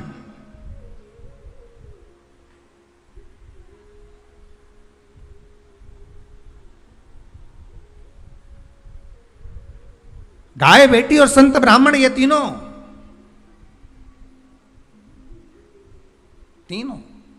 ये तीनों का बड़ा बड़ा महत्व, और ये तीनों राखी से जुड़े हुए हैं, तीनों रक्षाबंधन से जुड़े हुए महाराज जी। आज के दिन बहन तो भाई को राखी बांधती है, अपनी जगह पर है, पर आपने कथा में सुना होगा इंद्राणी ने भी इंद्र को रक्षा सूत्र बांधा था गुरुदेव के कहने पर कि ये रक्षा सूत्र बांध कर भेजिए इंद्र को। तो इंद्राणी कहती है मैं धर्म पत्नी हूं उनकी। तो क्या हुआ, आप रक्षा सूत्र बांधिए। अगर धर्म पत्नी रक्षा सूत्र नहीं बांध सकती तो यहां शास्त्र कहता है इंद्राणी ने इंद्र को युद्ध में विजय होने के लिए दिया था, रक्षा सूत्र बांधा था, स्वयं गुरु खड़े हुए। शास्त्र कहता है आज के दिन अगर बहन बेटी आए ना आए, या रक्षा सूत्र आपके हाथ में बंधा हो ना बंधा हो, या आपकी दुकान में, व्यापार में, गल्लक में, कांटे में, तोल कांटे में आदि आदि की जगह पर रक्षा सूत्र ना बंधा हो, तो किसी ब्राह्मण को फोन लगाकर बोलिए, ब्राह्मण को बुलाइए और ब्राह्मण से कहिए कि आकर हमारी दुकान में आप रक्षा सूत्र बांध दीजिए। गाय, ब्राह्मण, साधु, संत और बहन बेटी, ये तीन काल का हरण करती है, इसलिए इन तीनों की महत्वता। जब ये राखी जो बनती है ना, ये रक्षा सूत्र जो तुमने बांधा है, ये मोली जो बांधते हैं, कलेवा जो बांधते हैं, ये रक्षा सूत्र बहुत दिन तक जब बंधा रहता है, बंधा रहता है, बंधा रहता है, पूरा समय 8 महीने, 9 महीने, 6 महीने, 4 महीने, 3 महीने, जितना भी आप लोग बांध कर रखते हैं, जितना भी 8 दिन, 15 दिन, 20 दिन, जब तक आप बांध कर रखते हैं, उसके बाद में इसको खोलने के बाद कहाँ डाला जाता है?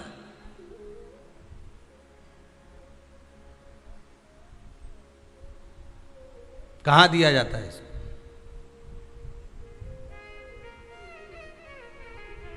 वो रक्षा सूत्र को कहां डाला जाता है? तो कहते हैं जिस स्थान पर गाय को बांधा जाता है, जिस स्थान पर गाय को बांधा जाता है, उस स्थान पर इस रक्षा सूत्र को ले जाकर एक और किसी भी खूंटे से गाय के, या गाय का जो ग्वाड़ा होता है, गाय जहाँ बंधती है उस स्थान पर कोई कील लगी हो, कोई खूंटा लगा हो, उससे इस रक्षा सूत्र को खोलकर बाद में बांध दिया जाता, वहां रख दिया जाता। क्यों, किस लिए रखते हैं, क्यों जोड़ा गया इसको? हिंदू धर्म में रक्षा सूत्र को गाय से क्यों जोड़ा गया? उसका कारण केवल इतना है कि गौ माता, जब तक आपने रक्षा सूत्र बांधा, इसके बाद रक्षा सूत्र आपने अगर गौ माता के उस ग्वाड़े में कहीं ले जाकर बांध दिया है, दे दिया है, रख दिया है, 33 कोटि देवता गौ माता के भीतर विराजमान होते हैं। 33 कोटि देवता गौ माता के भीतर रहते हैं। और केवल ये जो ये गाय जहां बंधती है, गौशाला जो होती है ना, गाय जहां बनती है, जहां पर गौ माता निवास करती है, हम तो कहते हैं लोग वृंदावन किससे मिलने जाते हैं? जम के बोलिए जरा। भगवान कृष्ण से, ठीक है। और भगवान कृष्ण किसको चराने जाते हैं? गौ माता। मतलब तुम कृष्ण जी के पीछे और कृष्ण जी गौ माता के पीछे। क्यों? तो उसका सीधा सीधा प्रसंग है कि गाय के ग्वाड़े में, गाय के उस आंगन में, गौशाला आदिक में जहां गाय बनती है, उस जगह पर अगर आपने रक्षा सूत्र बाद में बांधने के बाद 8-15 दिन, महीने बाद, 2 महीने, 4 महीने, 6 महीने, 8 महीने के बाद में आपने वहां बांध दिया, रख दिया, तो जिसके हाथ में बंधा होता है उसकी रक्षा स्वयं गौ माता में विराजमान 33 कोटि देवता करते हैं। उसकी रक्षा का सूत्र फिर वो संभालते, फिर वो आपके नहीं, फिर वो संभाले। कोई बड़ा काल आ रहा है, कोई बड़ा एक्सीडेंट होने वाला है, कोई ग्रह बेकार हो गया, उसको फिर संभालेगा कौन? वही गौ माता। गाय, बेटी और संत, ब्राह्मण, साधु, सन्यासी, तपस्वी, साधक, उपासक ये संभाल लेते, ये संभाल। वार का, बृहस्पतिवार का, कुछ व्रत ऐसे होते हैं जिन व्रतों को माताएं निरंतर करती हैं। केवल ये नहीं कि तीज त्योहार आएगा तभी, ये तीज के व्रत अलग होते हैं। हरतालिका तीज, छोटी तीज, बड़ी तीज, चतुर्थी, छठ,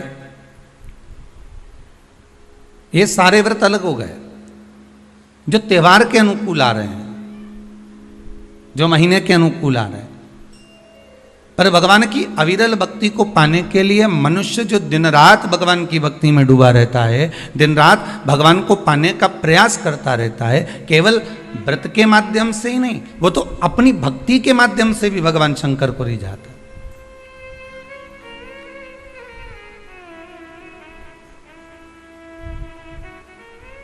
आज संपूर्ण विश्व में सबसे ज़्यादा आनंद की बात तो यह है कि आज रक्षाबंधन का त्यौहार है, और रक्षाबंधन का त्यौहार होने के साथ साथ भी लोग राखी भी बनवा रहे हैं और टीवी खोलकर शिव महापुराण की, क्योंकि व्रत नहीं छूट जाए। यह केवल व्रत की कथा नहीं है, आपका व्रत भी है। ना जाने कितनी गलतियां हम व्रत करते समय कर जाते हैं, ना जाने कितनी गलतियां हम व्रत के पहले कर जाते हैं या व्रत के बाद कर जाते हैं। हम भगवान को रिझा नहीं पाते। कई लोग हैं, कितने सालों हो गए गुरुदेव हमको सोमवार का व्रत करते करते, कितने साल हो गए हमको मंगलवार करते करते, कितने साल हो गए हमको बृहस्पतिवार करते करते। कई ऐसी माताएं जो निरंतर व्रत कर रही हैं, निरंतर व्रत में डूबी हुई हैं, पर उसके बाद भी उनके मन में आता है कि हमारा व्रत सफल हुआ कि नहीं हुआ, भगवान ने उसको स्वीकार करा कि नहीं करा। पार्वती मैया जब व्रत करने बैठती थी तो शंकर उनके सामने आ जाते थे, सती मैया जब व्रत करने बैठती थी तो शंकर जी उनके सम्मुख में जाते थे, माँ गोरा जब व्रत करने बैठती थी तो महादेव उनके सामने आ जाते थे, उमा जब व्रत करने बैठती थी तो भगवान महेश उनके सामने आ जाते थे। तो व्रत जब माताओं ने करा तो उनके सामने भगवान प्रकट हो गए। तो हम व्रत करते हैं तो भगवान क्यों नहीं आता?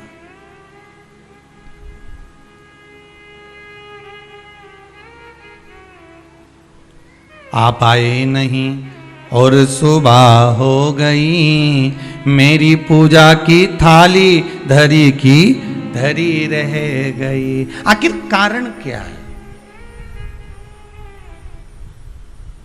क्या कारण हो सकता है? हम परमात्मा को इतना रिझा रहे हैं, हम परमात्मा को इतना मना रहे हैं, हम परमात्मा से इतनी विनती कर रहे हैं, निवेदन कर रहे हैं, उसके बाद भी अगर भगवान हमको ना मिले, उसके बाद भी भगवान हमारा ना सुने, तो फिर दुख तो होता है ना कि भगवान आखिर क्यों नहीं सुन रहा। कुछ माताएं कर रही थी, गुरुजी हमने ये करा, उसके बाद भी भगवान ने हमारा ना सुना। हो सकता है कि कुछ गलतियां हमारे भीतर की भी हो। हम इस शरीर से तो परमात्मा को रिझा रहे हैं, हम इस शरीर से तो भगवान को मनाने का प्रयास कर रहे हैं, हम शरीर के द्वारा तो मंदिर तक पहुंच जा रहे हैं, हम शरीर के द्वारा तो हम मंदिर में जाकर जल भी चढ़ा रहे हैं, अभिषेक भी कर रहे हैं, पूजन भी कर रहे हैं, अर्चना भी कर रहे हैं, पर साथ में मन नहीं जा रहा हो तो, साथ में मन नहीं पहुंच रहा हो तो। कथा भी कितने सुंदर दिन प्रारंभ हुई है महाराज। श्रावण की पूर्णिमा, और कथा जो प्रारंभ हुई है वो भी व्रत। और बहुत समझने वाली बात है कि आज के दिन कई बहनें ऐसी होती हैं जो भाई के यहाँ नहीं जा पाती, कई भाई ऐसे होते हैं जो बहनों के यहाँ नहीं जा पाते।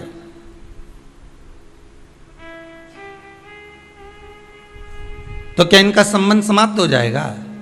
अरे बोलो तो जम के नहीं। जितने लोग आस्था के सामने कथा सुन रहे हैं, बोलो जरा कि अगर बहन भाई के यहाँ नहीं जाएगी और भाई बहन के यहाँ नहीं जाएगा और उनका आपस में तिलक नहीं हुआ, रक्षा सूत्र नहीं बंधा उनका, तो क्या संबंध समाप्त हो जाएगा? नहीं।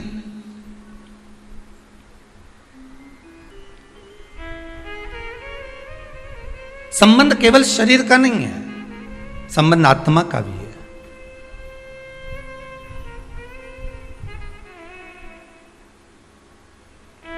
एक व्यक्ति अपने नगर में निवास करता था, रहता था, और बड़ा सुंदर भाव से वह निवास करता था। अब एक समझने वाली बात है, देखिए, शरीर का पाप कर्म और मन का पाप कर्म दोनों को देखिएगा। वो अपने गांव में, नगर में निवास करता,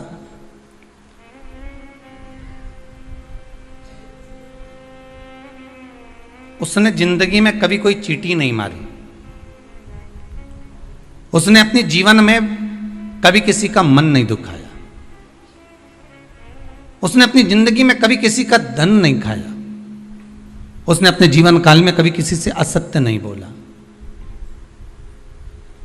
उसने संपूर्ण जीवन काल में ना असत्य बोला, ना झूठ बोला, ना कपट करा, ना बेईमानी करी, ना प्रपंच करा, ना छल करा, ना कुछ बेकार कर्म करा, कुछ भी नहीं करा। इसके बाद भी वो जब प्राणों को त्याग कर गया तो नरक भोगना पड़ा। दृष्टांत सागर का यह बड़ा सुंदर चरित्र है महाराज।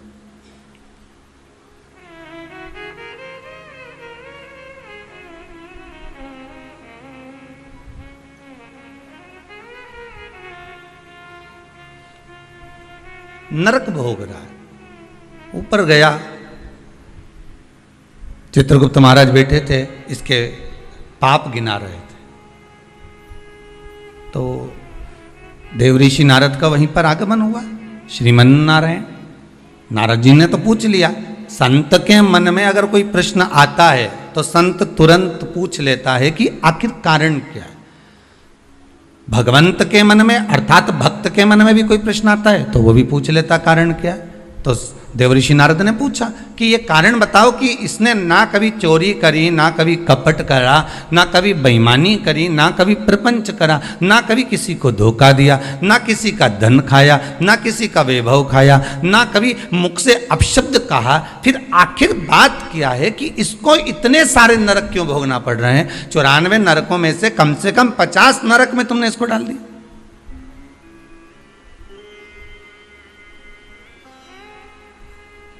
ये नरक में भेजने का कारण क्या है?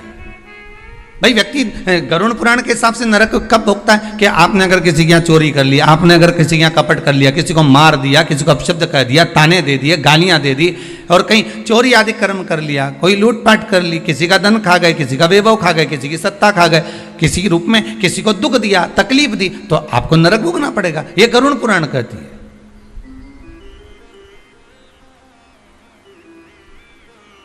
तो देवऋषि नारद ने पूछ लिया चित्रगुप्त महाराज से, धर्मराज से, ये बताओ कि इसने ये कुछ करा है क्या? तो क्या कुछ भी नहीं करा। इसने अपनी स्त्री को हाथ उठाया क्या? नहीं। इसने अपने बच्चों से कुछ कहा क्या? नहीं। बच्चों ने इसको कुछ कहा क्या? नहीं। इसने अपने माता पिता की सेवा नहीं करी क्या? करी। सब कुछ करा इसने। फिर नरक किस लिए दिया गया? नरक का कारण क्या है? क्यों नरक भेजा जा रहा है? व्रत शिव महापुराण का सबसे पहला सूत्र आज आप अच्छे से समझ लेना तो आपको पूरी व्रत की महत्वता समझ में आ जाएगी कि हम व्रत करते हैं और भगवान सुनता क्यों नहीं है। बस इस सूत्र को पकड़ लीजिए। दृष्टांत सागर का ये चरित्र अगर आपके जीवन में बैठ गया तो बाकी की शिव पुराण पूरी आपको समझ में आ जाएगी कि व्रत की मूलता क्या है।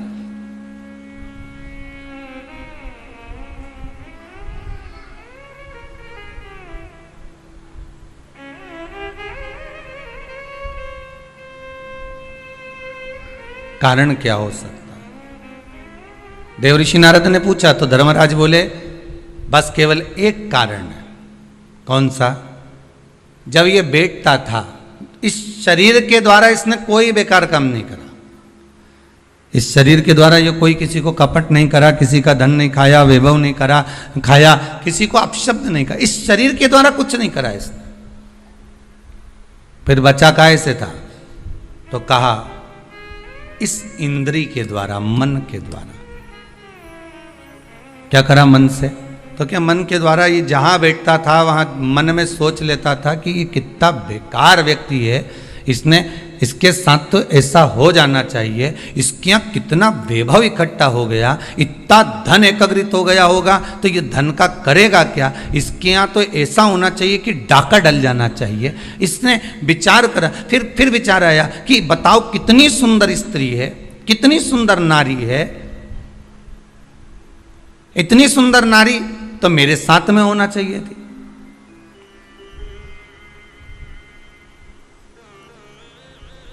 इसकी कितनी प्रॉपर्टी है, कितना वैभव है इसके पास में, कितना धन है इसके पास में। कुछ ऐसा हो जाए कि इसका धन संपूर्ण मेरा हो जाए, इसका पूरा वैभव इतना इतना जितना इसका धन है ये सारा के सारा मेरा हो जाए। अब बोलो शरीर से कुछ कर रहा है क्या वो?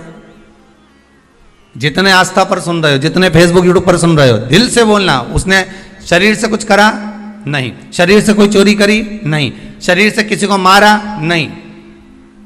किसी का धन खाया? नहीं। पर कर क्या रहा है?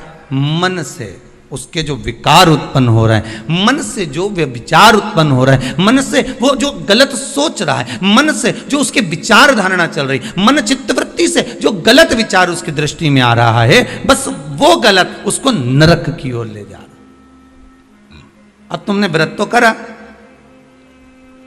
आज कई माताओं का पूर्णिमा का व्रत भी होगा, ऐसा नहीं है, जाएगी राखी बांधने तो कह भी देगी हमारी तो पूर्णिमा जी हम तो तुम्हारे भाभी भोजन नहीं करें। भाई ननंद और आती हैं तो कह भी देती हैं कि आज तो हमारे पूर्णिमा है, हम काहे को भोजन करें तुम्हारे यहाँ, आज हमारा पूर्णिमा का व्रत है। और कई तो रक्षाबंधन पे इसलिए भी नहीं आती कि जाके करेंगे क्या, राखी बांधेंगे और रोटी का बोलेंगे तो रोटी तो खा ही नहीं सकते अपन, व्रत है अपना, तो एक टाइम तो खा सको। पूर्णिमा के व्रत का तो महत्व है, एक टाइम तो भोजन कर सकते हो।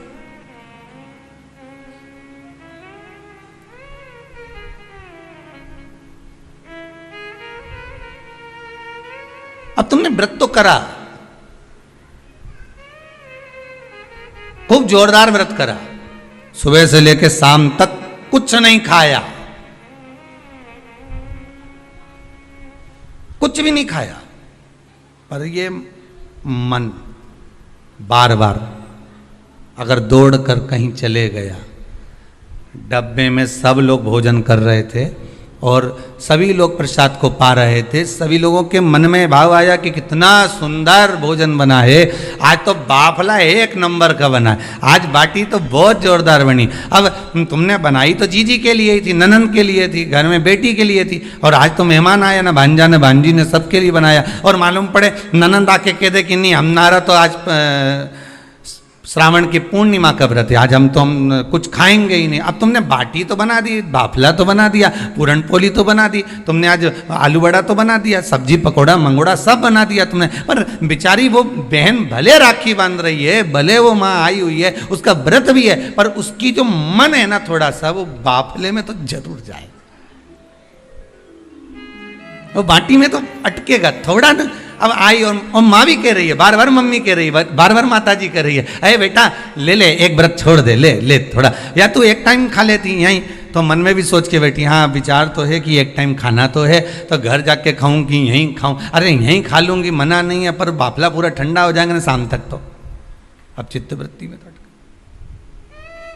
अब वो बाफला ने, बाटी ने, मंगोड़ा ने, आलू बड़ा ने सब अटका हुआ है, वो हृदय चित्त में राखी जरूर बांध रही है, पेड़ा भी खिला रही है, सब कुछ आरती भी उतार रही है, सब कुछ करे, पर चित्तवृत्ति तो वहीं अटकी है ना उसकी।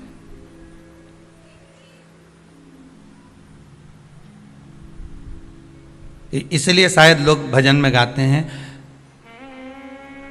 इसलिए कहते होंगे कि श्री बांके बिहारी लाल गोपाल मन रखियो तेरे चरणन में मन रखियो, चरणन में तन रखियो श्री वृंदावन। बस अर्थात शास्त्र कहता है कि इस मन को, इस चित्त को, इस वृत्ति को ले जाओ भगवान के चरणों की ओर, इस मन को ले जाओ भगवान की ओर।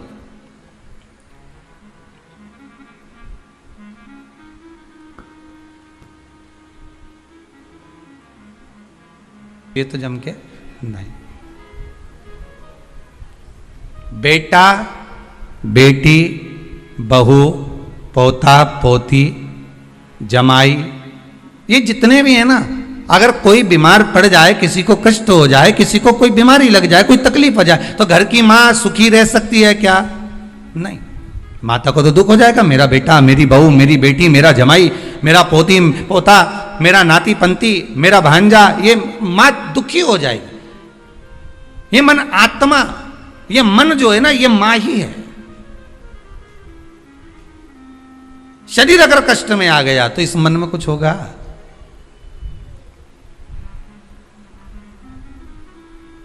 शिव पुराण कहती है बहुत अलमस्त रेखा। यहां तक आपको पहले भी कथा में कहा, वल्लभ कुल की एकादशी करो, भले बकरी जैसे चरो, पर एकादशी करो। बार बार क्यों कहते हैं इस बात के लिए कि आप ज्यादा भूखे रहकर और बहुत शरीर को कष्ट देकर, मालूम पड़े शुगर और बीपी ऊंचा नीचा हो जाए और तुम हॉस्पिटल में पड़ी रहो, तो फिर उस व्रत का कोई मूल तत्व रहेगा क्या? नहीं। आत्मा का व्रत मूल है, मन का व्रत मूल है।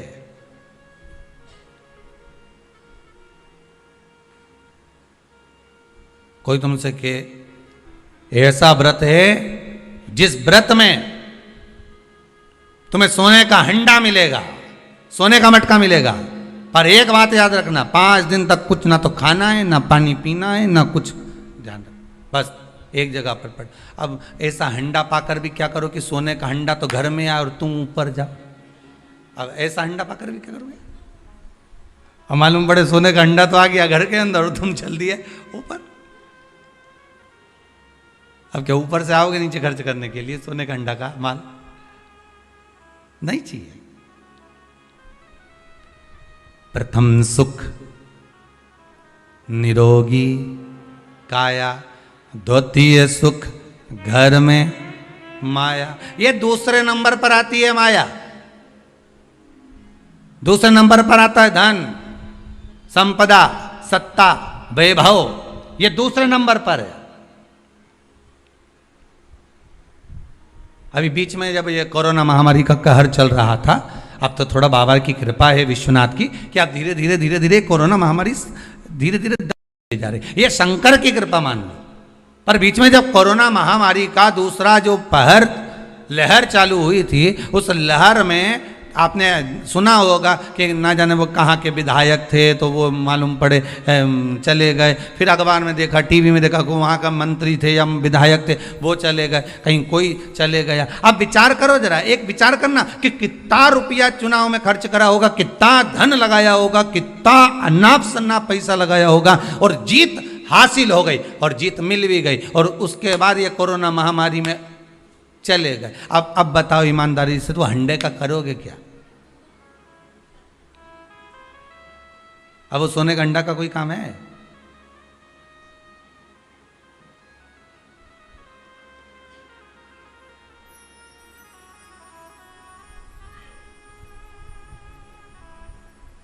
वो एक गीत है ना, वो पहले शादी में चलता था कि सारी की सारी तैयारी रह जाती, मानो उनका एहसान कि यमराज को ना कह दी।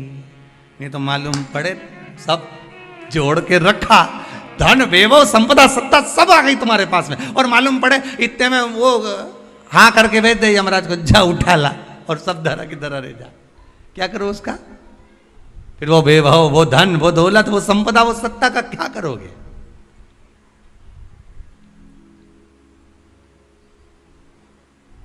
प्रथम सुख है निरोगी काया। आप अगर सुखी हो तो वो सबसे बड़ा हंडा है सोने का। स्वास्थ्य अच्छा है ना आपका, कोरोना महामारी के अंतर्गत बीमार होने के बाद भी, कोरोना महामारी आने के बाद भी, इतनी बड़ी बीमारी ने घेर लिया, हर तरह से आपको निचोड़ लिया, उसके बाद भी अगर भगवान की कृपा से, शंकर की करुणा से, कृपा से, मेरे विश्वनाथ, मेरे कुबेर भंडारी की दया से, मेरे महाकाल राजा, मेरे विश्वनाथ की कृपा से मोहल्ले तक कोरोना आ गया, गली तक पहुंच गया, सोसाइटी तक पहुंच गया, बिल्डिंग में नीचे ऊपर तक पहुंच गया, और तुम्हें भी हो गया और तुम बच गए, उसके बाद भी बच गए। ना पलंग मिल रहे थे, ना दवाई मिल रही थी, ना इंजेक्शन मिल रहे थे, ना वेंटिलेटर मिल रहा था, ना ऑक्सीजन मिल रहा था, उसके बाद भी अगर तुम बच गए हो तो ये कोई दूसरा बचाने वाला नहीं, तुमने जो भजन किया था, कृपा उस भजन की हो गई, करुणा उस भजन की हो गई, दया उस भजन की हो गई, जो आप बच गए हो, ये उसकी कृपा से बचे, ये उसकी कृपा है। वो कहते हैं ना, मनुष्य कर्म करने में तो मनमानी कर सकता है, मनमानी आप कर्म करने में कर सकते हो, मैं तो ये करके रहूंगा, जाओ क्या कर लोगे, क्या बिगाड़ लोगे मेरा? आप अपना कर्म करने में तो मनमानी कर सकते हो, पर उस कर्म का भोग भोगने में मनमानी कर सकते हो क्या?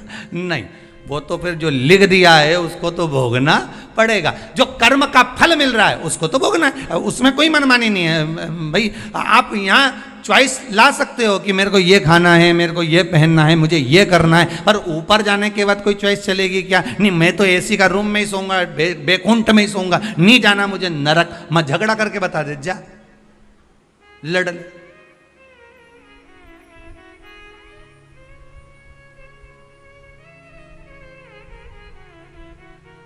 नहीं, मेरे लिए तो तुम रसगुल्ला ही लाओ, मैं तो नहीं। अब अभी तो आज बहन राखी बांधने आई होगी तो भाई उन भी कह दे, डब्बा लाई क्या मिठाई का, कौन सी लाई, बंगाली लाई कि कौन सी लाई, बता जरा है कि मावा की लाई, कौन की दुकान से लाई, बता, उसका नाम भी बता, डब्बा पे पड़ रहा है, हाँ लिखी है, देख ली उसने। हो, अब फिर ये भी देख रहा है कि सोन पपड़ी लाई कि मावा की लाई, वो भी देखा, क्योंकि भाइयों भी बड़ा चतुर रहे, डब्बा देख के ही लिफाफा बनाए। सोन पपड़ी का अगर डब्बा लाई है तो 100 या 200 का, और अगर मावा की लाई है तो फिर 500 का, और अगर बंगाली लेके आई है तो 1000 का लिफाफा यूज दे दे, मतलब लिफाफा भी डब्बे से चले।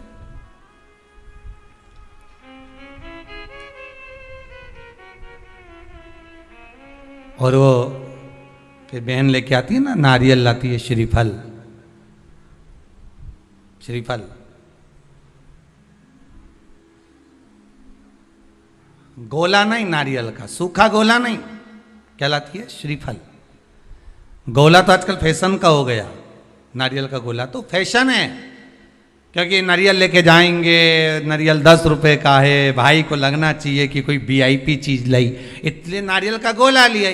पर यहाँ कहीं पुराण में कहीं लिखा हो नहीं कि नारियल का गोला दिया था लक्ष्मी जी ने राजा बलि को, या इंद्राणी ने इंद्र को रक्षा सूत्र बांधा था तो उसमें नारियल का गोला दिया था, यहाँ कहीं लिखा हुआ तुम कहीं पढ़ो तो मुझे जरूर भेज देना रहे हो। उसमें श्रीफल, जिसमें जल हो, पानी हो, और पानी वाला फल जब हाथ में देकर रक्षा सूत्र बांधती है बहन, तो भाई का भी घर भरा रहता है और बहन का भी घर भरा रहता है, भाई का भी घर भरा है और बहन का भी, जिसमें जल भरा हो, जिसमें पानी भरा हो, वो श्रीफल होना चाहिए। और गोला रखो, मना नहीं है, तुम्हारा मन कर गया कि गोला लेकर आई हूं कि भाभी 2-4 दिन खा लेगी, छोरा छोरी खा रहे, टोरा टोरी खाएगा, हाँ तो रख दो तुम, मना नहीं है, तुम जो दे तो गोला बाद में दे दो, पर हाथ में जब रक्षा सूत्र बंधे, जब राखी बंधे, तो तुम्हारे हाथ में श्रीफल होना चाहिए, नारियल होना चाहिए। क्यों?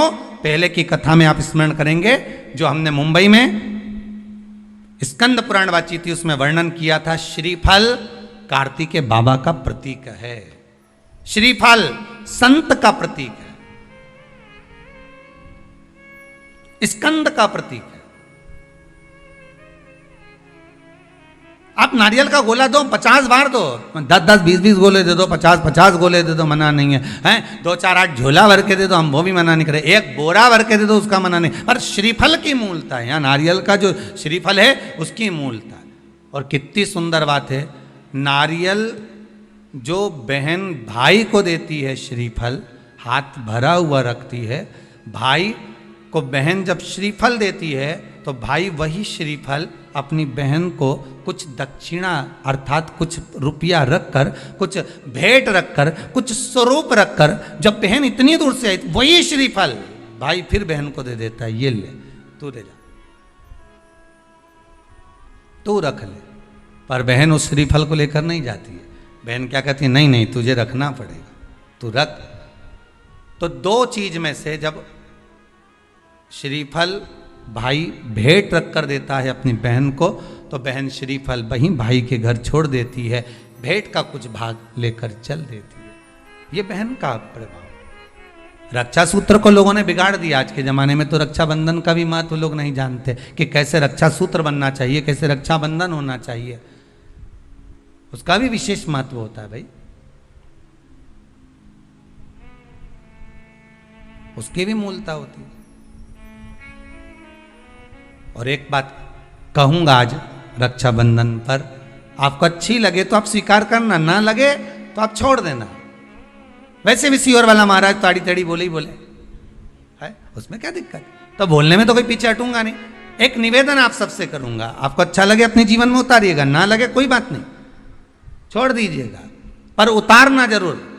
बहन से प्रॉपर्टी के चक्कर में कितना भी झगड़ा चल रहा हो, बहन का भाई से एक मकान के चक्कर में कितना भी झगड़ा चल रहा हो, संपदा के चक्कर में कितना भी झगड़ा चल रहा हो, तो भी निवेदन करूंगा, बहन और भाई तुम खूब लड़ो प्रॉपर्टी और जमीन के लिए, पर रक्षाबंधन के दिन कम से कम एक दूसरे के नहीं भी जाओ तो फोन लगाकर जीजी और बहन भाई से, भाई बहन से एक बार तो बात कर लो, क्योंकि धन अपनी जगह रह जाएगा साहब। वहां धन नहीं जाने वाला, आपका व्यवहार जाने वाला है, आपका प्रेम जाने वाला। माना उसने कुछ भी करा हो, अदालत में केस लगा दिया हो, 25 केस चल रहे हो अदालत में, 50 बार तुम्हें पेशी पर जाना पड़ रहा हो, 50 बार झगड़े हो गए, 50 बार तलवार लेकर खड़े हो गए, डंडे लेकर खड़े हो गए, एक दूसरे को मारने को तैयार हो गए, पर निवेदन है एक माता के गर्भ से तुम जन्मे हो, कम से कम उस माता के दूध का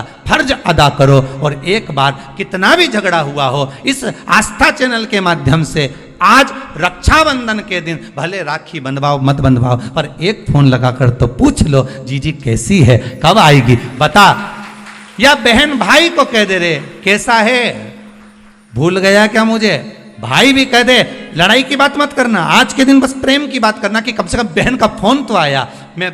मेरा मन कहता है, मेरा दिल कहता है कि शायद दिवाली पर जितनी आतिशबाजी नहीं हुई होगी उतनी आतिशबाजी आपके दिल में होगी, कि जिससे केस चल रहा है वो फोन लगाकर पूछ रहा है कि भाई ने पूछा बहन से, बहन ने पूछा भाई से कैसे हो, भाभी से बात कर लो, थोड़ा बच्चों से बात कर लो। माना अदालत में देखा जाए, औषधि भगवान शिव का नाम है, औषधि भगवान शंकर का नाम है। शिव महापुराण की कथा कहती है, केवल धन्वंतरी जी कह रहे हैं कि केवल इस कूप में औषधि नहीं है, कि केवल इस धन्वंतरी कूप में औषधि हो। औषधि तो भगवान शिव के नाम में है। श्री शिवाय नमस्तुभ्यं, श्री शिवाय नमस्तुभ्यं। भगवान शंकर के नाम में, भगवान शंकर के नाम स्मरण में औषधि, शिव महापुराण कह रही है। जरूरी नहीं कि माता पिता धर्मात्मा होंगे, माता पिता धर्मात्मा होंगे तो ही पुत्र धर्मात्मा होगा, या माता पिता अगर गलत हैं तो बेटा भी गलत होगा, ये वर्णन नहीं किया।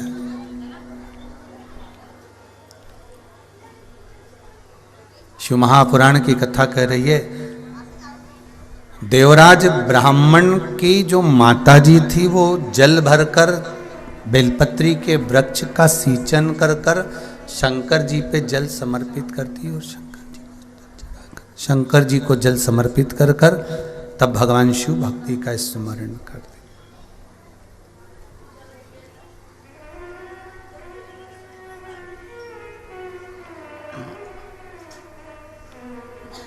भगवान शिव की भक्ति।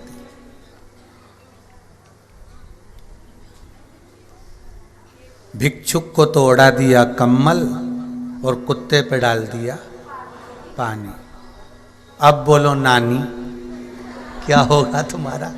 अब विचार करिए, अब होगा क्या?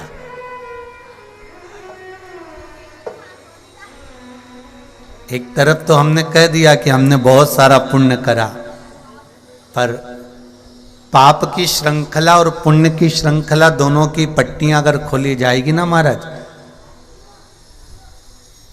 तो दोनों में सबसे ज्यादा निकलने वाले क्या हैं? पाप निकलने वाला। कि मेरा अवगुण भरा शरीर दयालु कैसे तारोगे, मेली चादर झीमर झीर प्रभु जी कैसे तारोगे। ये अवगुणों से भरा हुआ है।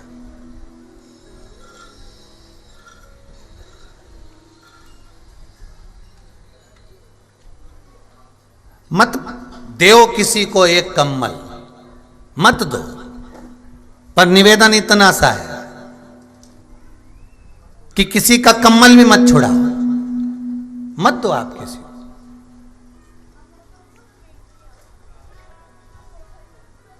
मत कराओ किसी को भोजन, पर निवेदन इतना सा है किसी को अपशब्द भी मत कहो। मत दो किसी को औषधि, पर निवेदन इतना है कि अपने मुख से जहर भी मत उगलो, मत दो। महाराज देवराज ब्राह्मण की माता शिव मंदिर में जाती, पूजन अर्चना करती, अवस्था आ गई।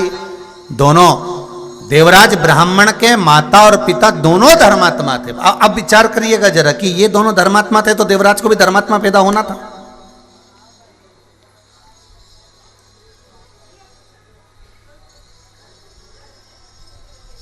देवराज को भी धर्मात्मा पैदा होना था। फिर देवराज ऐसा कैसे पैदा हो गया कि गलत संगति करता, गलत चीजों की दुकान लगाता, व्यापार गलत करता, गलत खाता, गलत के साथ रहता, चोरी करता।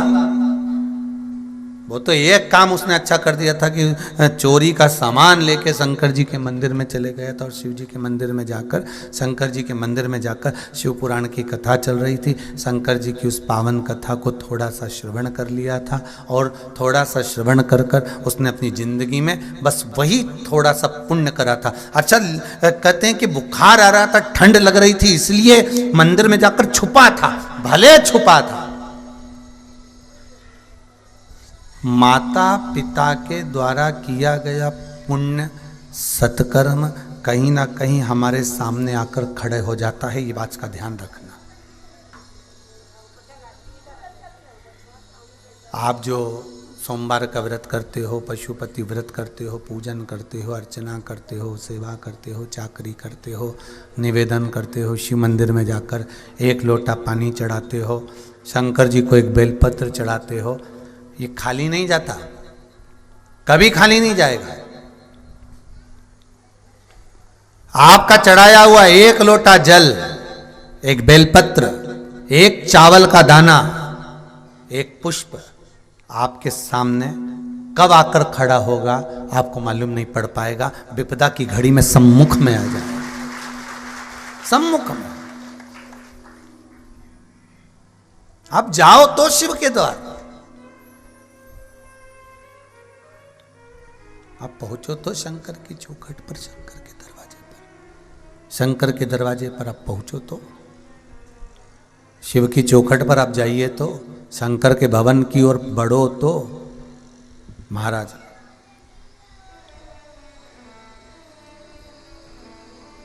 समय आया, देवराज जब बड़ा हुआ, शुरू में बचपन से ही वो गलत कर्म करता रहा। कहीं बच्चों को ले जाकर कुआं बावड़ी में फेंकता रहा, कहीं झूठ बोलता रहा, कहीं छल करता रहा, कहीं बेईमानी करता रहा, कहीं प्रपंच करता रहा, कहीं गलत गलत काम करता रहा।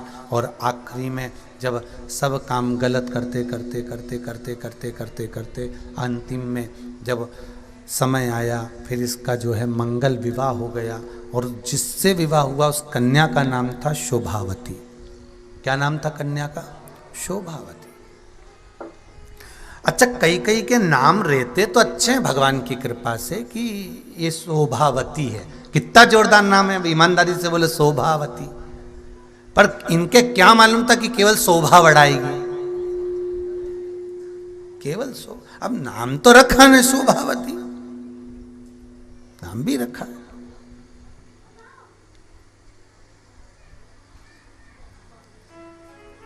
मतलब ये पक्का है कि नाम से कुछ नहीं होने वाला।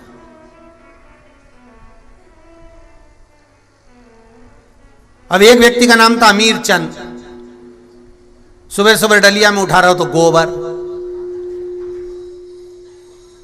और पूछो नाम क्या है इसका? अमीर चंद। सुबह सुबह एक घर में एक माँ पोछा लगा रही थी, उनसे नाम पूछा, तुम्हारा नाम क्या है? लक्ष्मी। अब बताओ। तो यहाँ शिव महापुराण की कथा कर रही है, यहाँ नाम नहीं। मत बुरे कर्म कर बंदे वरना पछताएगा, भगवान की आंखों से तू बच नहीं पाएगा, तू बच नहीं पाएगा। यहाँ नाम नहीं है, यहाँ तो मूल है हमारा कर्म, यहाँ मूल है हमारे कर्म का खेल। यहाँ व्यक्ति ने जैसा कर्म करा है वैसा उसको फल मिलना है। जो पूर्व में कर कर आए हो वैसा भी आपको प्राप्त हो रहा है। अगर आज मंगल परिवार, गुप्ता परिवार, शर्मा परिवार ये कथा करवा रहा है, ये आज का नहीं, पुण्य की गुल्लक भराई है तब जाकर शिव महापुराण की कथा हो पाई है। कोई साधारण है? पुण्य की गुल्लक भराई। महाराज जब पुण्य की गुल्लक भराई तब जाकर कहीं शिव महापुराण की कथा हो पाई। बड़ा बड़ा मुश्किल है।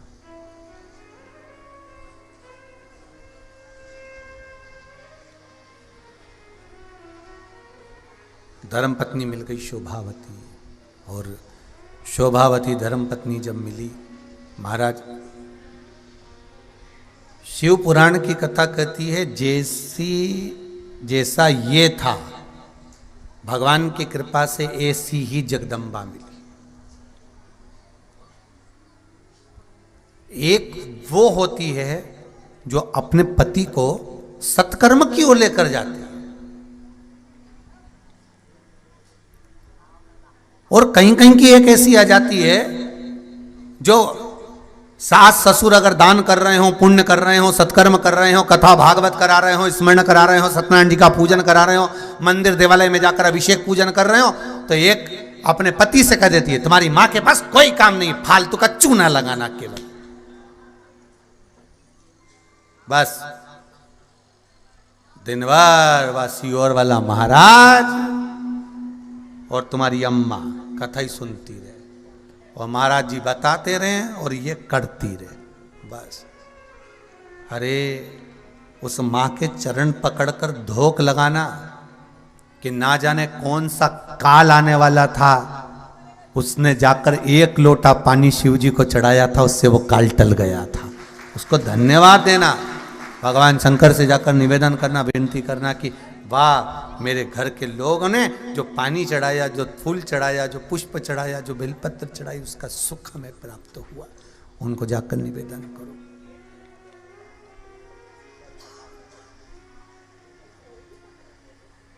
धन्यवाद दीजिए उनको।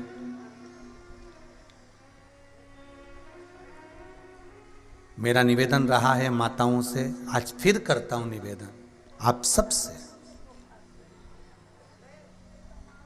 घर के पुरुष को, पति को घर का भरण पोषण करना है। परिवार को चलाने के लिए उसको झूठ बोलना पड़ेगा। हम कितना भी मना कर देंगे तो भी वो झूठ बोलेगा। सौगंध भी दिला लेंगे तो सौगंध तो ले लेगा पर बोलेगा पक्का। तो हम क्यों कहें कि वो झूठ नहीं बोलेगा? बोलेगा। परिवार चलाना है उसको, झूठ बोलना पड़ेगा।